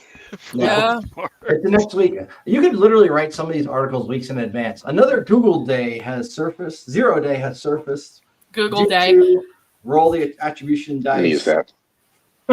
I'm stealing Google Day. Google Day is now a term. When someone claims it's an O Day, but it's not because they Googled it, it's a Google Day. That's a good word for it. There's a lot of 1 days out there that a lot of people know about, that when people like the actual companies find out all of a sudden it's a 0 day, but it's like random shit people have known for years. People might have even tried to disclose that were told they were features, not bugs, until somebody maybe chained it together with something else. It happens a lot. There is one thing it's a potential topic point that I'm wondering if you guys have dealt with. The buyout of VMware to Broadcom. How has that affected anybody? Poorly. Because now it's free, but downloading it's kind of a pain in the ass. And I'm still trying to figure out how it's going to work for enterprise environments. Like, it's free for personal use. I haven't seen the business license yet. I wonder if anybody's dealt with that one yet. On an interesting side note, have you found that Chocolatey and Winget have third-party repositories that can be added to them to pull down certain applications that might otherwise be paywalled? Added to VMware? Nougat and Chocolatey? You've played with Chocolatey, right? Chocolatey. Aren't those only Windows? I mean, they're Windows, yeah, but yeah, Nougat is based on a package management protocol, and there's also Debian repositories that you could add that do the same shit. You know, depending on your software of choice, you know, there's different ways that you could easily distribute, say, a VMware binary for Linux to a lot of computers with, I don't know, Salt or any freaking regular thing that you can use for that kind of purpose. An Ansible playbook that has the URL embedded in it, where you've once downloaded it, and then use Python, TACM, simple HTTP server to host it somewhere in your environment, shit like that. There is that Mandiant script that runs Flare OS, I think is what it's called, or Flare VM or something, and it's got a Chocolatey and Nougat script that downloads VMware and stuff like that for you. Yeah, it's pretty neat. I use it all the time. Yep. Well said. So it looks like Broadcom bought VMware, and there was a lot of dispute about the Carbon Black division of VMware. I have run into that too, because I was supposed to be a Carbon Black partner, and then when they went through that transition, the people I was talking to about getting my partnership license just fell apart. So now I don't even know who the heck to talk to. Yeah, because what looks like Broadcom considered Carbon Black a non-core asset and wanted to sell it. Then they changed their mind a couple months ago. Now what they want to do is merge it with Symantec. Why? It just makes it shittier. Yeah, I don't know. Symantec, really? We thought that was a good idea. I mean, they want to two-sided sandwich. Has anybody ever had to suffer using like Symantec Endpoint Manager? God, that's horrible. Yeah, they want to combine Symantec's data and network protection capacities with Carbon Black's endpoint and application expertise. And that's... I think a free version of Avast might do a better job. Oh, God. No, come on now. Carbon Black's pretty dope. I'm not going to be a shill. I wasn't talking about Carbon Black. I was talking about Symantec. Carbon Black is badass. If you combine those, Black is dope. License, so you can't say anything negative. I'm pretty sure it's in the contract. If you combine those two elements, Carbon Black will have a much deeper penetration on devices than it currently has. Giggity. And since it could be the next CrowdStrike. It could be the next CrowdStrike. Right. That goes down and takes down half the internet. Yeah. Because that's all monitoring kernel activity, and it's going to do it at a very large scale. So I wonder if they're positioning against CrowdStrike. Or just trying to not lose market share, because Symantec has been for years. Yeah, they've been dying slowly. I'm not a fan of their products. I've used them both on the job and even in home lab and like even small and medium business environments, and everything else is better. Like anything else is better. Sometimes built-in shit into Windows is better. Especially in a small environment. Yeah, I would take Windows Defender over Symantec. Absolutely. So McAfee, Jesus. Alt key? Honestly, Windows Defender, and this might just because I'm younger, but it was kind of fire back in the day because like there were other antivirus solutions that I remember growing up and working in small local businesses and then MSPs and dealing with small environments. But most of the time they would kill the actual function of the system they were on so bad, it'd be almost like if they had a virus. Versus the Defender actually defending to some extent. Defender these days works so good that you don't notice it's running until it works. And it pisses me off so much because I can't get anything done because all of a sudden it triggers and I'm like, okay, I'm turning you off. Anyone else lose some really nasty code to Defender more than once? Because I know I have. Oh, yeah. It's AMC infuriating. specifically. Yeah. Not AMC, sorry. What was it called? I mixed up my freaking technologies here. I was playing around with stuff with generating payloads with social engineering toolkit back in a year or two ago, maybe longer, definitely longer.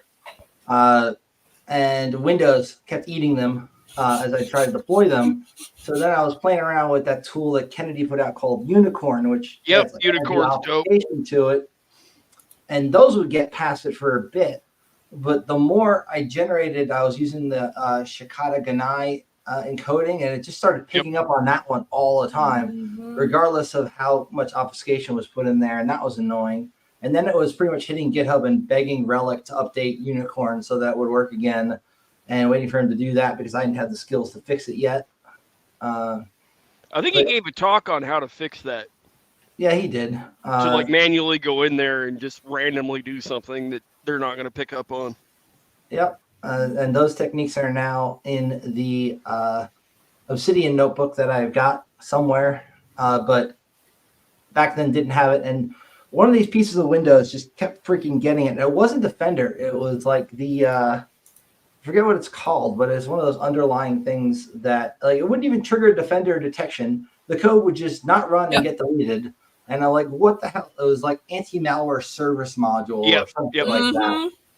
Yep, a quick moment of remembrance for all the beautiful malware that I have written that has gotten nom-nommed by that freaking module without me even knowing until like I looked like an idiot trying to run something that didn't exist. Even Google tries to delete it when you download it from like Google Drive or something. It's like, come on.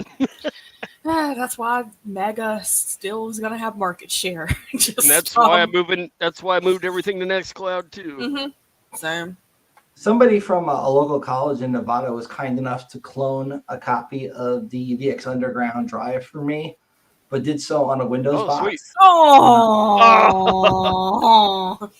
So piece of advice: daily driving Linux. Now, this is your, every podcast I'm on reminder that Linux is amazing and awesome, and Tux is here to save us all. This is why you daily drive Linux. Seriously, though. Can we shit on Ubuntu for a while and Oh, absolutely. Ubuntu is not Linux. Ubuntu is just Linux users are like vegetarians. They're gonna let you know. Yeah, and unless it's Ubuntu, in which case we're all just like, oh. The U in Ubuntu is EWW. It's not a U, it's an EWW. I promise. Ew. Yeah. Anyways, even though I was late to this presentation due to a Linux mix-up, that was my skill and not Linux's fault. I still love it. Never blame the Linux. Never blame the Linux. Always blame the Windows, but never blame the Linux. It's never the penguin. It's never the penguin. If they could really get the user interface down and pick a solid X Windows environment for everybody. That's gonna happen. I'm sorry, you just made me spit coffee out my nose. I mean, it's kind of a thing. I mean, have you seen the Wayland versus X11 fight right now? I was about to just mention that. Have you seen the Holy War? It's worse than the Nano versus Emacs versus Vim debates. I think I probably got insulted less being a Vim user in that debate. So, Sheldon, we haven't heard much from you. I remember if you had mentioned you work in a couple of different spaces. You work both in the crypto space as well as in security and some other spaces. What's your deal, man? The phrase crypto space gives me a headache, but I'm not judging you for saying it or using it. Unfortunately, I have to drop in just a moment, but I'm happy to chat about this in the future because it's a good example for TEE falling down and a whole bunch of other, overextensions of things that don't necessarily work the way that they're supposed to. So there's a lot of pragmatism and realism that comes to my responsibility for talking to people about product who are coming from the buzzword and hopium side of things instead of, hey, did you actually read the research paper about this or try to test any of this or try to implement any of this? So I'm really just carrying a lot of slaps on the wrist from one industry to another, as if I didn't have enough conversation with a C-level board about telling them, hey, this is stupid. Now I get to do it with a startup company. So that's basically the way that I see it. I'm very proud that I work for a company that treats me well, that I don't put in that category, that we're moderately pragmatic. Like we'll use the word trustless for marketing purposes, but when someone wants to talk to me about it, I'm like, hey, of course everything is a trust illusion. There's no such thing as truly trustless. Yeah. We're a group of people who try to be realistic about these things, but in a nutshell, I did a engagement with Cato Networks in 2012 when my client at the time, Yum, had a franchise in Illinois where someone came in with a rubber ducky and just dropped a payload to run CoinHive. Really simple. It just opens, a little one-core miner, but that's enough to get the computer to not do anything because it's a frickin' Windows desktop being used as a point of sale.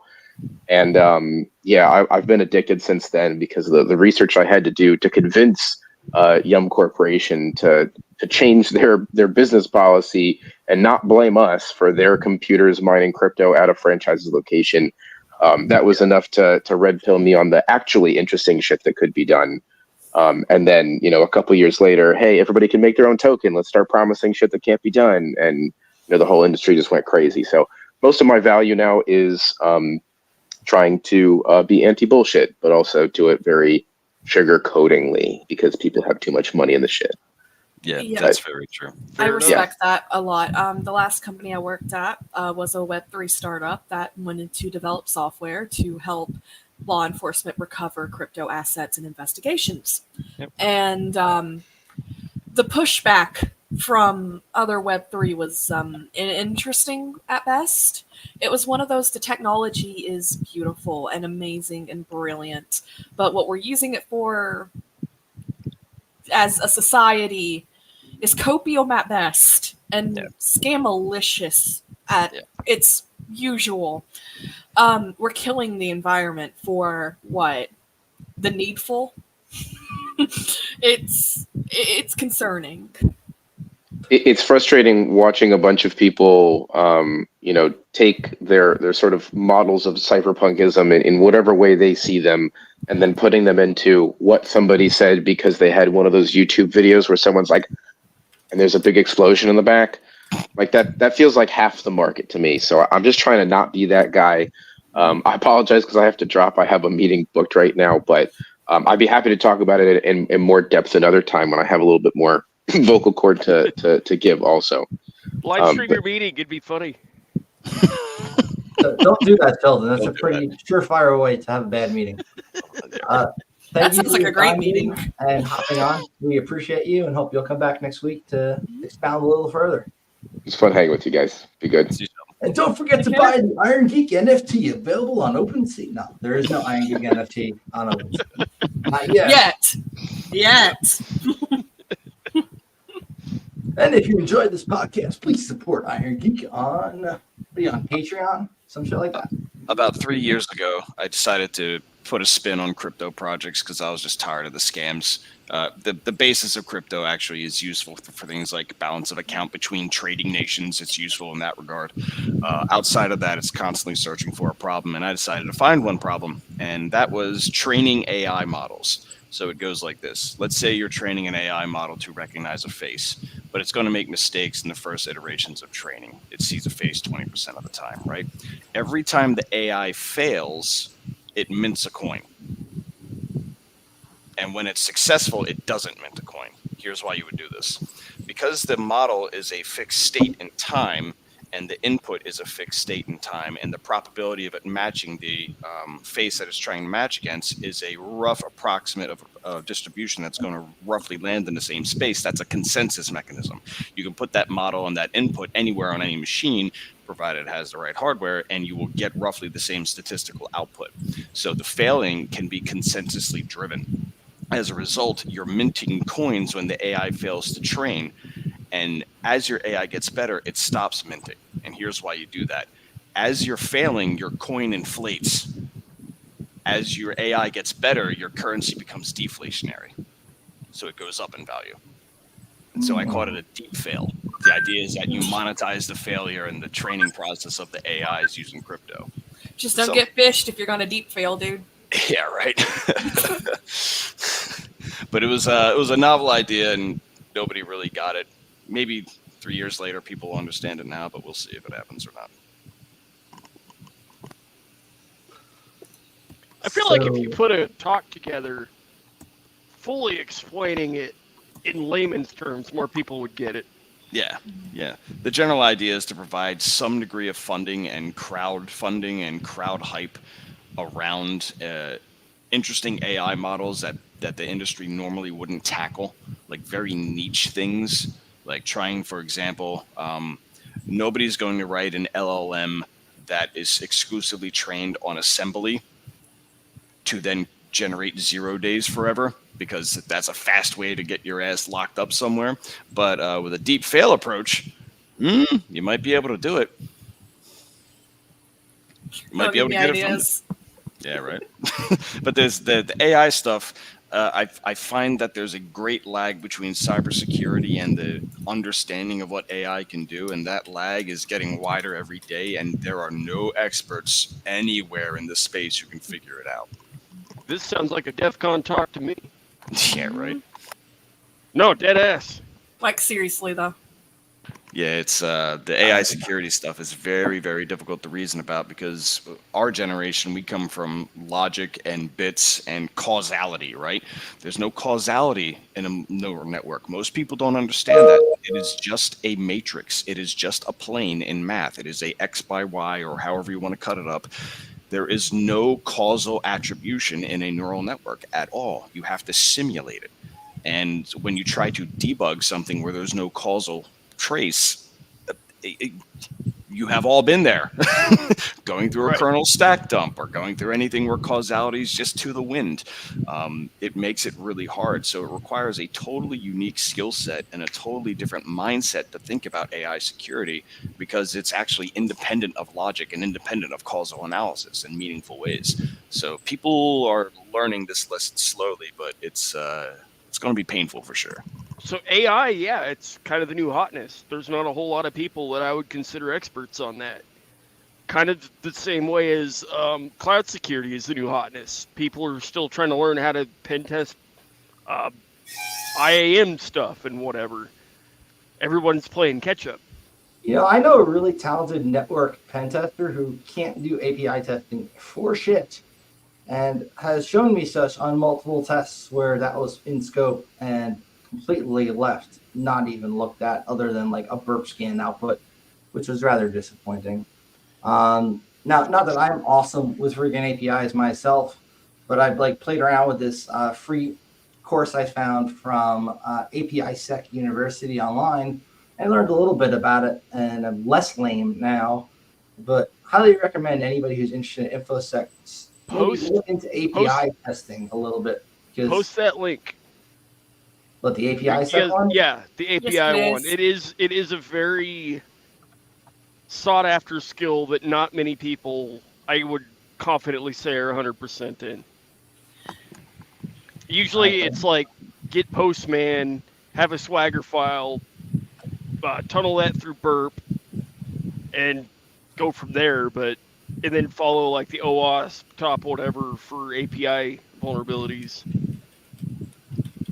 One of the more clever applications I've heard of an LLM is where whenever you're doing red teaming or even blue teaming, you do your best to hide and obfuscate and change attribution and stuff like that. But you really don't know if you're successful or not until the audit comes. When someone's sitting there doing the audit of the logs, you're not involved in that process, and you don't know if your techniques are actually good or not. So it is a bit of a gamble for the red team. It's always going to be a gamble. What you can do with LLMs is, as you do your red team, the AI analyzes the logs in real time and tells you what your signature will be in an audit. That's very powerful stuff, because then you can actually It's like, it's not just that you're in the system, you're now completely hidden from the audit as well. This is What does a red team against an LLM look like? Are you trying to social engineer it, or are you running tools after it? You're trying to make your signature in the system logs look normal. Never done it. I'd be interested to see. Yeah, it's one of the more interesting ideas I've heard. So what does a report look like? Just, hey, we saw this word or this series of words, this string, whatever, get through, or is it like actual code level stuff? So what I've noticed with red team training is that they rarely understand statistics, and they rarely understand all the tools that forensic analysis does to find them out. Once you get a firm understanding of like behavioral signatures that you leave behind, like when you just jump in SSH, you get root. If you run a specific number of commands, that's going to raise red flags, because those particular commands have a high probability of being a vulnerability space or a vulnerability vector. And so what you do instead is you cloak all of your commands in low vulnerability moves that don't trip up the system, that don't tag the behavioral analysis. So you can use LLM to monitor the logs to see if your attack is a high vulnerability or a low vulnerability detection, based on its ability to read things like CrowdStrike, EGM, or whatever the hell it's called. You can take the logs from an analysis service compared to the logs as they are raw in the system logs versus your commands themselves, and you can correlate that, and you can begin to train red teams in behavioral deception. So you're kind of talking about using LLM for log correlation like a SIM? Something like that. It's more or less the lines of understanding what your behavioral footprint looks like for each attack. And instead of just, because right now it's a crapshoot, it's guesswork. You don't. So you're like making a signature based on the network traffic, or like how are you? Yeah, the signature would be derived from system logs, the impact of your commands when you're inside the machine, the impact of your commands when you're trying to get into the machine. These all leave signatures for statistical analysis, and that leaves behavioral signatures. So you would establish a baseline and then see what's going on. That's right. And that kind of blurs into the idea of purple team as well.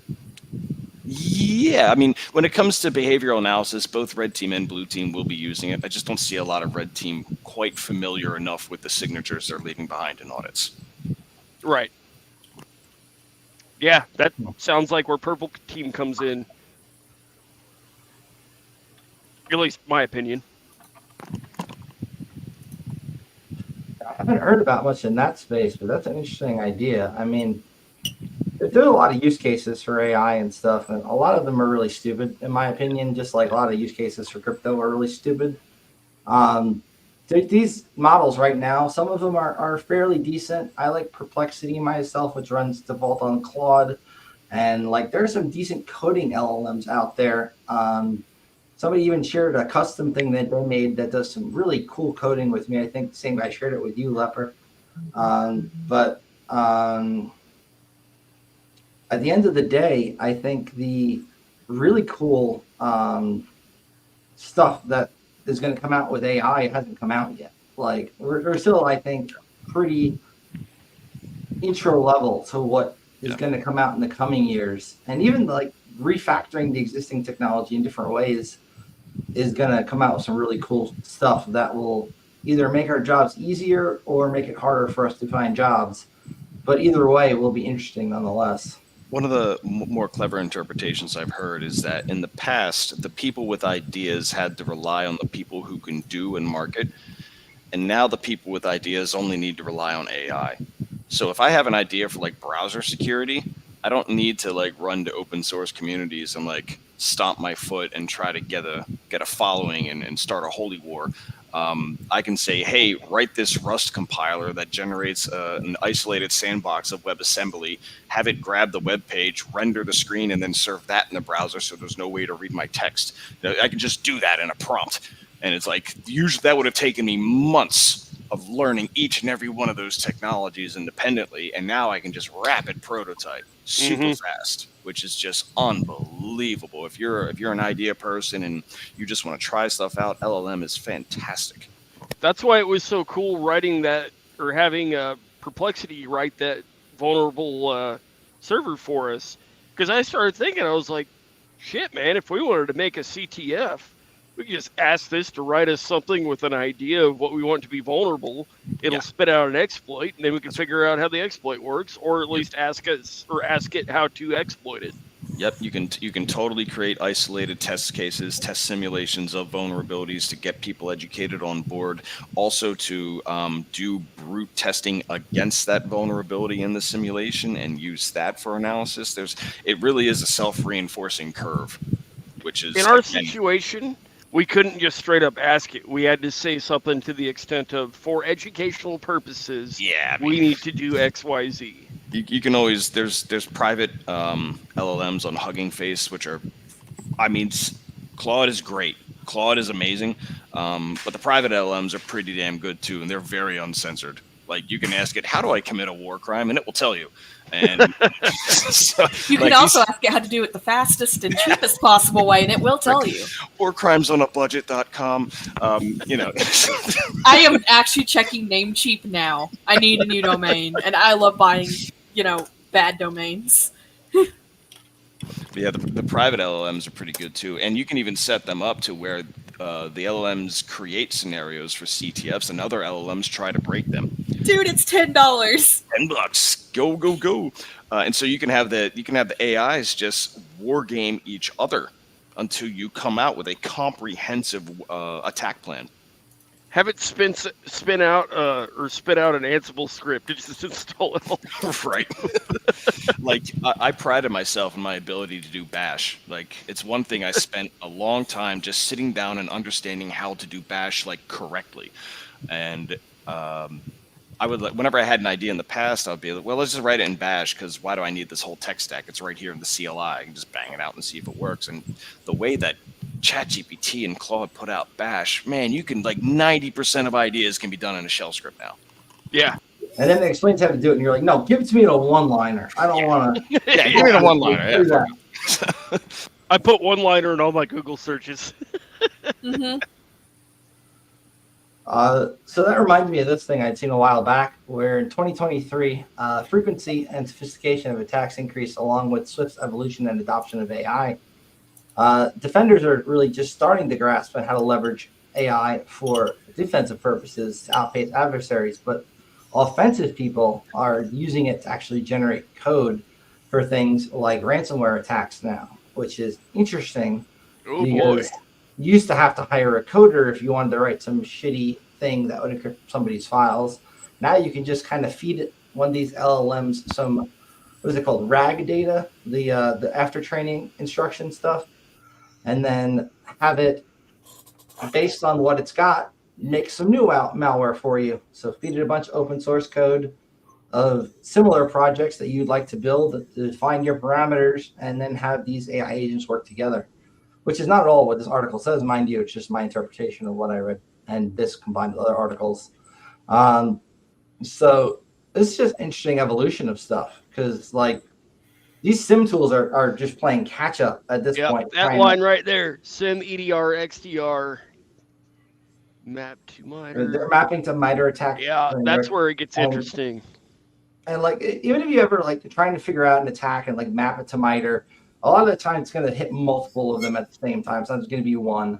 And trying to put an attack into a box, I guess for other people to understand it who might not be offensively minded is useful. But for people who are actually exploiting stuff, trying to put this stuff into a box is really difficult for me, at least. Yeah, you can't. You really can't do it. We try for compliance reasons, but you can't really put it in a box. It looks like 5 different state-sponsored APTs have been caught using Microsoft and OpenAI to write malicious code, at least as of last year when this came out. Only 5. I expect it to be all of them at this point. Yeah, that's it. More than got caught using Sliver last year. Remember when Raphael Mudge gave up the the cracked copy of Cobalt Strike a lot of people were using? Yep. Yeah, that was fun. I think I still have that backdoored copy too. He actually did a whole article about how to crack Cobalt Strike and why you shouldn't, which I thought was hilarious because he does walk you through like how to crack the older version and then explains like if you just downloaded a copy of this cracked, it's very likely going to be backdoored with some Java code that you don't see running that's exfiltrating everything you're doing. So if you're hacking somebody, you're getting hacked. One of the very interesting uses of LLMs that I've done myself is language emulation. It's very, very good at language emulation. So, for example, if I'm dealing with a proprietary piece of hardware and a manual that has a DSL that's like really obscure or badly designed, I give it examples of the DSL straight from the manual and I say, hey, this is what the DSL roughly looks like. Can you give me a command that does it in this DSL that you have no training data for whatsoever? And it will create commands in that DSL as if it was trained on it. It's freaking incredible. I see people use it for undocumented APIs to enumerate what API calls could be. That's a really interesting use case. Yeah. Like creating a word list for. More like you would fuzz it, and then based on the responses, you feed the responses back to the LLM, and it says, based on this fuzz response, we think it's this. Huh. There was a guy who gave a talk at HushCon, I think 3 or 4 years ago. Was obviously not recorded, but the gist of it was he was screwing around with how Grindr lets people look at maps of like people who are nearby, and that there's obviously an API behind that, but it's not documented. And he was able to figure out the undocumented API and map every Grindr user into a CSV file as where they were at that point in time by using the JSON output of commands that he generated with a language model that he otherwise didn't know how to ask these questions to the API. He just essentially had the LLM create these Python request library stuff and curl commands that just dumped all that data for him automatically. And it was toying around with the idea of just putting up a map of all that data, but then realized how bad that would be for people in countries where being gay is illegal. I guess that's a good pickup line. Hey, bro, I know where you live. It's there goes the State Department for sure. People share their data of where they are all the time. If you're using Messenger from Facebook, that thing's constantly updating location data. Windows 11 is constantly dumping telemetry data about you that you certainly would be very hesitant for Microsoft to have if you understood. Yeah. Literally everything you type into the start menu when you're looking for a program or doing a search is being sent to them for whatever their purpose is. Yeah. And probably an extension of what we're working on, and not just like scanning your outbound traffic for like your personal stuff, security vulnerabilities that are going outbound and stopping it dead in the track. Yeah, that's way better than just like naive whitelists and Bayesian filters. Yep. Agreed. Even if you're like a fairly new into networking and like trying to learn how to look through your traffic, if you were to set up like a Netgear, like a Linksys. No, Netgear was right. GS105E or 108E, which is like the cheapest way of getting a monitor device on the network, right at the edge of your network so that you could make a copy of like everything going out across your network traffic. And even just looking at it in Wireshark. Or Security Onion. Security Onion's a bunch of different open source shit strung together. It's just a VM you just spin up and hit go, but yeah, it's basically a hub that everything goes through. Yeah, so if you don't know how to like use any of the like Windows logging forwarding tools or any of that shit, it really automates a lot of that for you. Guy who puts it out, I think, makes money from selling hardware appliances that have it on that with like support contracts. But he does a really good job now. The older version was a bit glitchier where like you certainly wouldn't want to have that in production on a boat in the middle of the ocean, which I learned the hard way. But it was a really cool product. If you don't have a lot of money and you want to learn how to do SIM stuff, you can either do that or they could constantly do new trials of Alien Vault every 2 weeks. Either way, you're going to learn a lot about how SIMs work and what kind of traffic's going out. Also, just like if you got old networking gear around the house, learning how to write parsing rules so that like a SIM can ingest that is a really cool exercise to like teach yourself a valuable skill. Like I got some old like Cisco switches and I got a bunch of like random network gear, and they all support various implementations of syslogs, some standard and most not. And writing something it makes you learn regex real quick. Yeah, I hate regex and avoid using it at all costs whenever possible. Deltrai is my regex expert. When I can't figure shit out, I'm like, Deltrai, I need help with a regex. And he's like, have you tried the online tool? I'm like, yes. He's like, are you lying? I'm like, yes. Yes. ChatGPT is really good at regex, by the way. Yeah, I've noticed that, but it's also given me some really stupid ones as well that if used in production would be very bad. Yeah, I like the one. I like the one that CyberChef anything you ask ChatGPT to do that might require input sanitization and you know. Yeah, all ChatGPT code is vulnerable to SQL injections just by default. Not true anymore, dude. I was actually playing with it a few days ago after you told me that, and I had it write me some code, and it intentionally sanitized it first. Yeah, it's gotten better. Yeah, it's gotten better. Slowly but surely it has to. But man, even the basics of security, you have to like intentionally, explicitly state these days.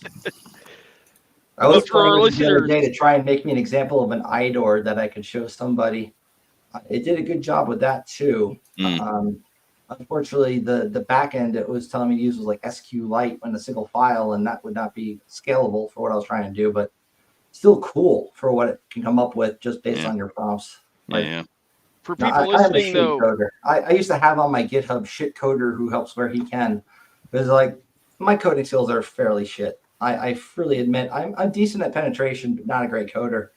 And having these LLMs that can help me with some of these mundane tasks that I don't want to do, like when I'm analyzing an external threat surface and I've got like a bunch of XML files and shit. I used to have to use like Namixoft Scan Report Assistant to parse through that data, but now these LLMs are really good at doing that too. Obviously, I wouldn't do it in a cloud one with actual vuln data, but local models are really good at it too. The ones at Hugging Face he mentioned, StarCoder, a bunch of them.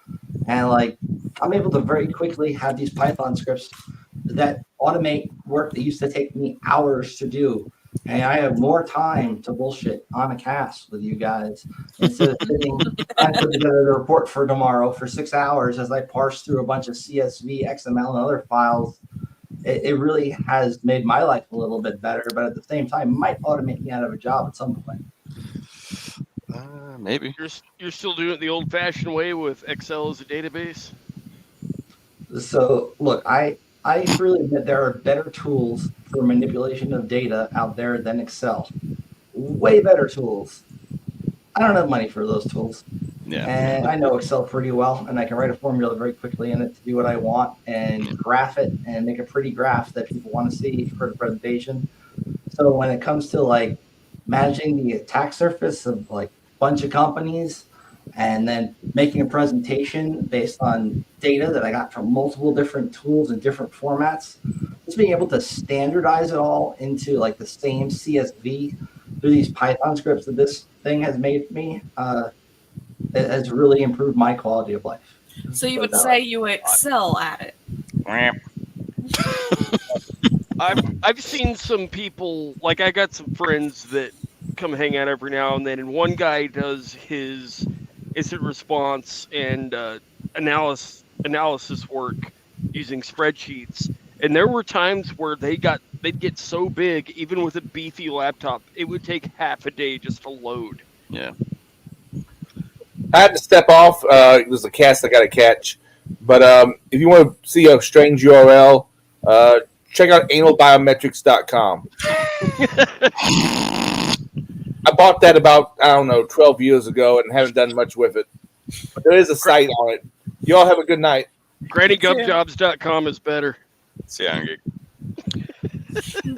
Oh, God. So I'm the proud owner of dolphinporn.org. Oh, God. There's a Navy lab in the Virgin Islands for you somewhere. You remember when they released that new list of TLDRs or TLDs? Mm-hmm. I registered yourmom.party. I have yourmom.zip, so we were on the same wavelength. I pride myself in understanding people's accents. I cannot place Iron Geek's accent. Southern? It's Iron Geek. It's Iron His Geek. accent is Iron Geek. Isn't he Australian? Kentucky with a lisp. Let's see. Yeah, I couldn't place his location. It's a I thought very, it was very Aussie. Yeah, it was something for sure. I'm all over Yeah. the place. I love that guy, man. He is one of the best guys in InfoSec, in my opinion. And a lot of people shit on him on like Twitter and stuff. They don't like he's not politically correct enough for him. People claim he hates women or trans people and all that shit, but none of it's true. He's a really good dude. Yeah. I'm not going to like. If I'm going to my person who checks out my groceries, I'm not really going to that person for commentary on like the state of Azerbaijan. Like, like you're checking out my groceries. You're IT guy. Tell me your takes on IT, right? If you have takes on other stuff, congratulations. You're a human. What the hell? Jesus. People are so uptight these days. If you got an IT take, make it spicy. Yeah, right. Oh, the spicy meatballs. You gotta Or have these them all. domain names, because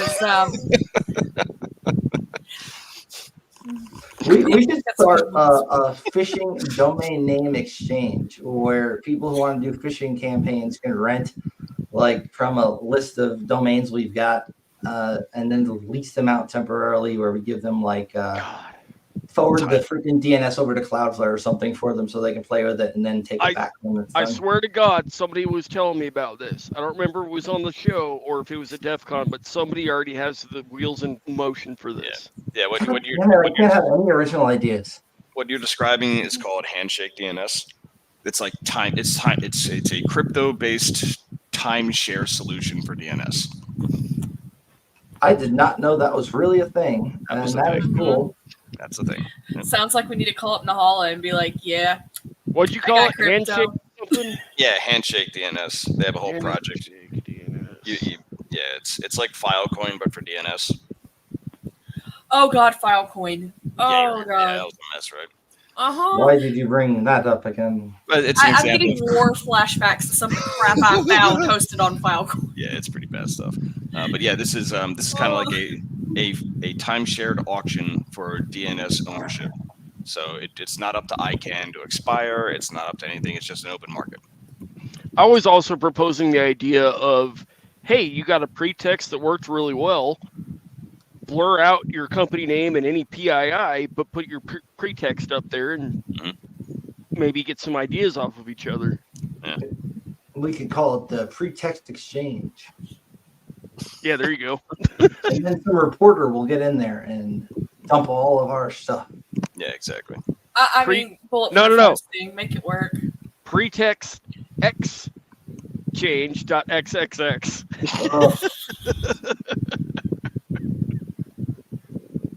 One of my friends who had like a bunch of crypto back in the day, who probably still has it somewhere, was telling me his go-to method of hiding his wallet was putting it in his porn folder in a random file that only he knew which one it was amongst thousands of different pieces of porn that he had downloaded, and just like embedding it halfway through in like a freaking what's it called, encrypted container with like not true. I think it was TrueCrypt at the time, and now it's called something else. Veracrypt, thank you. And he would essentially make this Veracrypt container, put a password on it, and make the.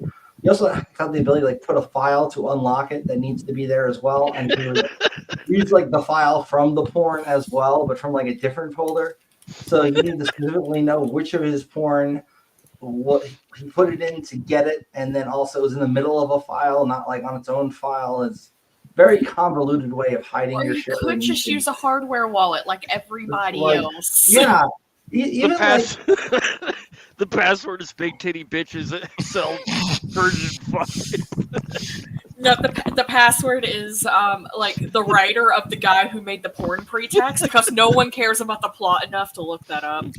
I've heard of people, what they'll do with their private key. They'll pick a video, they'll pick one frame, they'll stego, they will take the key, they will AES 256 it, stego it on a single frame in a video and share the video. Yeah. Yeah, it's pretty overkill, but it works. I can imagine there's easier and just as, if not more effective ways, but I I like to can't see promise that guy there is 10 as years from fun. now when YouTube takes down that video for the copyright strike and he's banking on that being like his backup and it's gone. Yeah, right. Yeah. Speaking of copyright, that system needs to be reformed for sure. But one of the interesting thing I've seen some people who don't like an organization I help out with their security try to do to us was copyright strike our videos that don't have any copyrighted content in them, with various claims from like Sony and BMG and other like record labels claiming there are songs in there that are not in there and like random shit. But YouTube will still take them down if they get enough complaints and they seem legitimate. Yep. So it's like a legit way to just take somebody's shit down right now and make it really hard for them to get it back up. I think So were those songs AI generated? these were not actually. There's no songs in these videos. It's just regular like debates between atheists kind of shit. Okay. Boring stuff nobody cares about unless you're like an atheist or a like wannabe intellectual. I don't know, pseudo intellectual, but not something your general population is going to give a shit about. Like you're talking like 100 hits to a video, but something was said in there somebody doesn't like. So in order to get it off the internet, they just forge these copyright complaints from like these music video companies. And YouTube is very compliant if it's music to take something down without verifying or even running their tools through it. So it just knocks the video offline, and it's something I had to deal with not long ago. But it's interesting that it's a tactic that's I wonder if they've automated this tactic because they were doing it with. Oh, it's absolutely automated. Yep. Absolutely. So that's an interesting tactic. And another one that I've found out, I don't know if it's quite a tactic, but a question was posed in the music scene because I work with bands on the East Coast, and some of their media people were saying that AI generated content is causing them to get flagged for copyright infringement. So if that's the case, who gets fined? Them or the guy that wrote the AI? Right. Yeah. At the end of the day, it just results in YouTube paying less money to people, which they're in favor of. So right. That's really what's going on. Yep. Let's be honest. When in doubt, follow the money trail. Yeah. Yeah, I've seen pretty clever people when they go out in public, they'll play like Britney Spears, and if anybody films them, then you could just claim, DACMA strike. Right. So it's like you film me without my permission, but that's not going to be respected. But the copyright strike will be, so you can just get yourself hidden. Useful. I actually saw someone using that at DEF CON. Yeah. There are people who will film themselves with a cop and then do like play Disney music for some reason. Oh. Like, Yeah. Sorry, Sledge. I had some shit taken down because, I'm first day in the new house, recording a video. I got music in the background, got taken down because the song playing, somebody claimed copyright on it.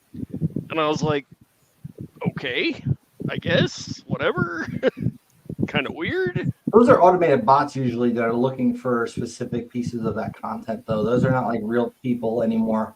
They trained that kind of like the way Mechanical Turk did, based on like hiring a bunch of cheap labor in third world countries and college kids to do it while they were being monitored. And then eventually it started doing it on its own through their AI bullshit implementation that often gets things wrong, such as covers and live performances, because it has that variation of error in the algorithm that they use. I read an article on this. I'm not an expert in it, but I just remember it pretty well. Yeah, there's a series I like. It's called Three Body Problem. If you've never seen it, I recommend it. It's an answer. It's a proposal to the Fermi paradox. It's called the dark forest. It's the idea that If life evolves in a dark forest, if anything makes a sound, then every predator instantly jumps on it. And I have a feeling that with the AIs and the lawfare and all the tactics and the cyber attacks and all the infinite layers of crazy that exist, the internet is basically a dark forest now. If you reveal yourself, you're going to get pounced on by every predator just as policy, whether you did something wrong or not. It's like Pretty spinning up a much. Windows 98 machine and putting it on the internet. Yeah, right. I would draw parallels from that analogy with Twitter. Yeah. As someone who's been a woman on the internet, Oh yeah, dark forest for y'all, indeed, very much. Yeah. Hi, I'm a girl. 10,000 DMs later. Yeah, growing up without parental controls, because my generation really didn't have them. Yeah, we do. As a girl on the internet. Yeah, that wasn't fun. I knew the strategy girls would embrace. They would just pretend to be guys. Yeah, that's what I did. Get around that stuff. You'll notice that my handle is really androgynous. There's a reason. Yeah. There's a reason. Yeah, like I'll meet people at DEF CON who may have known me online 5 or 10 years before, and they're like, "Wait, aren't you supposed to be a dude?" Nobody knows you're a dog online. Exactly. Speaking of dogs. Oh my God, Poppy! Oh my God, so cute. Can we get a zoom in on the cute doggo, please? I'm dealing with mine right now. They're trying to get out. Let him out! So loud. I gotta go let him out. I will. You know what? This has been a great cast, all, and I'm not ending it because I have to take the dog out but I am. So we are way past our goal of time limits. Dude, our goal should be to not go for 2.5 hours instead of make it just an hour. But regardless, let's see. Let's do an outro video. Let's go with Exposing the secrets in the shadows. Havoc and Sledge are here to guide you through the digital jungle. Grab your popcorn and put on your tinfoil hats, folks, because it's time for the CounterSurveil podcast. Every Monday night on the Iron Geek channel on YouTube, join the dynamic duo of the digital world, Havoc and Sledge, along with their guests, the top InfoSec players in the industry. These guys aren't just any keyboard warriors, they're the badass hackers of InfoSec, paid to break into systems and help companies secure their shit better. They've got the skills to pay the bills and maybe save you from a cyber meltdown. Tune in to learn how to outsmart the bad guys, the advanced persistent threat actors and digital criminals seeking to steal your data and identity. Learn to protect yourself online, secure your data, and become an InfoSec ninja who can go on the offensive. With tips so hot, they might just fry your circuits. Whether you're a script kiddie, professional pen tester, SOC analyst, or just an InfoSec junkie, we've got your fix. Come hang with the seasoned pros. Havoc and Sledge have got you covered. So, why settle for being a zero when you can be an InfoSec hero? Come hang with the best or be left like the rest. Mark your calendars, set your reminders, and don't miss out. It's the CounterSurveil podcast, where knowledge is power and laughter is your firewall. See you there, cyber warriors, and don't forget, hack the planet.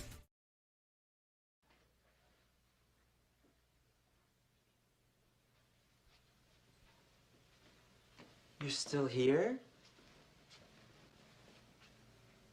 It's over. Go home.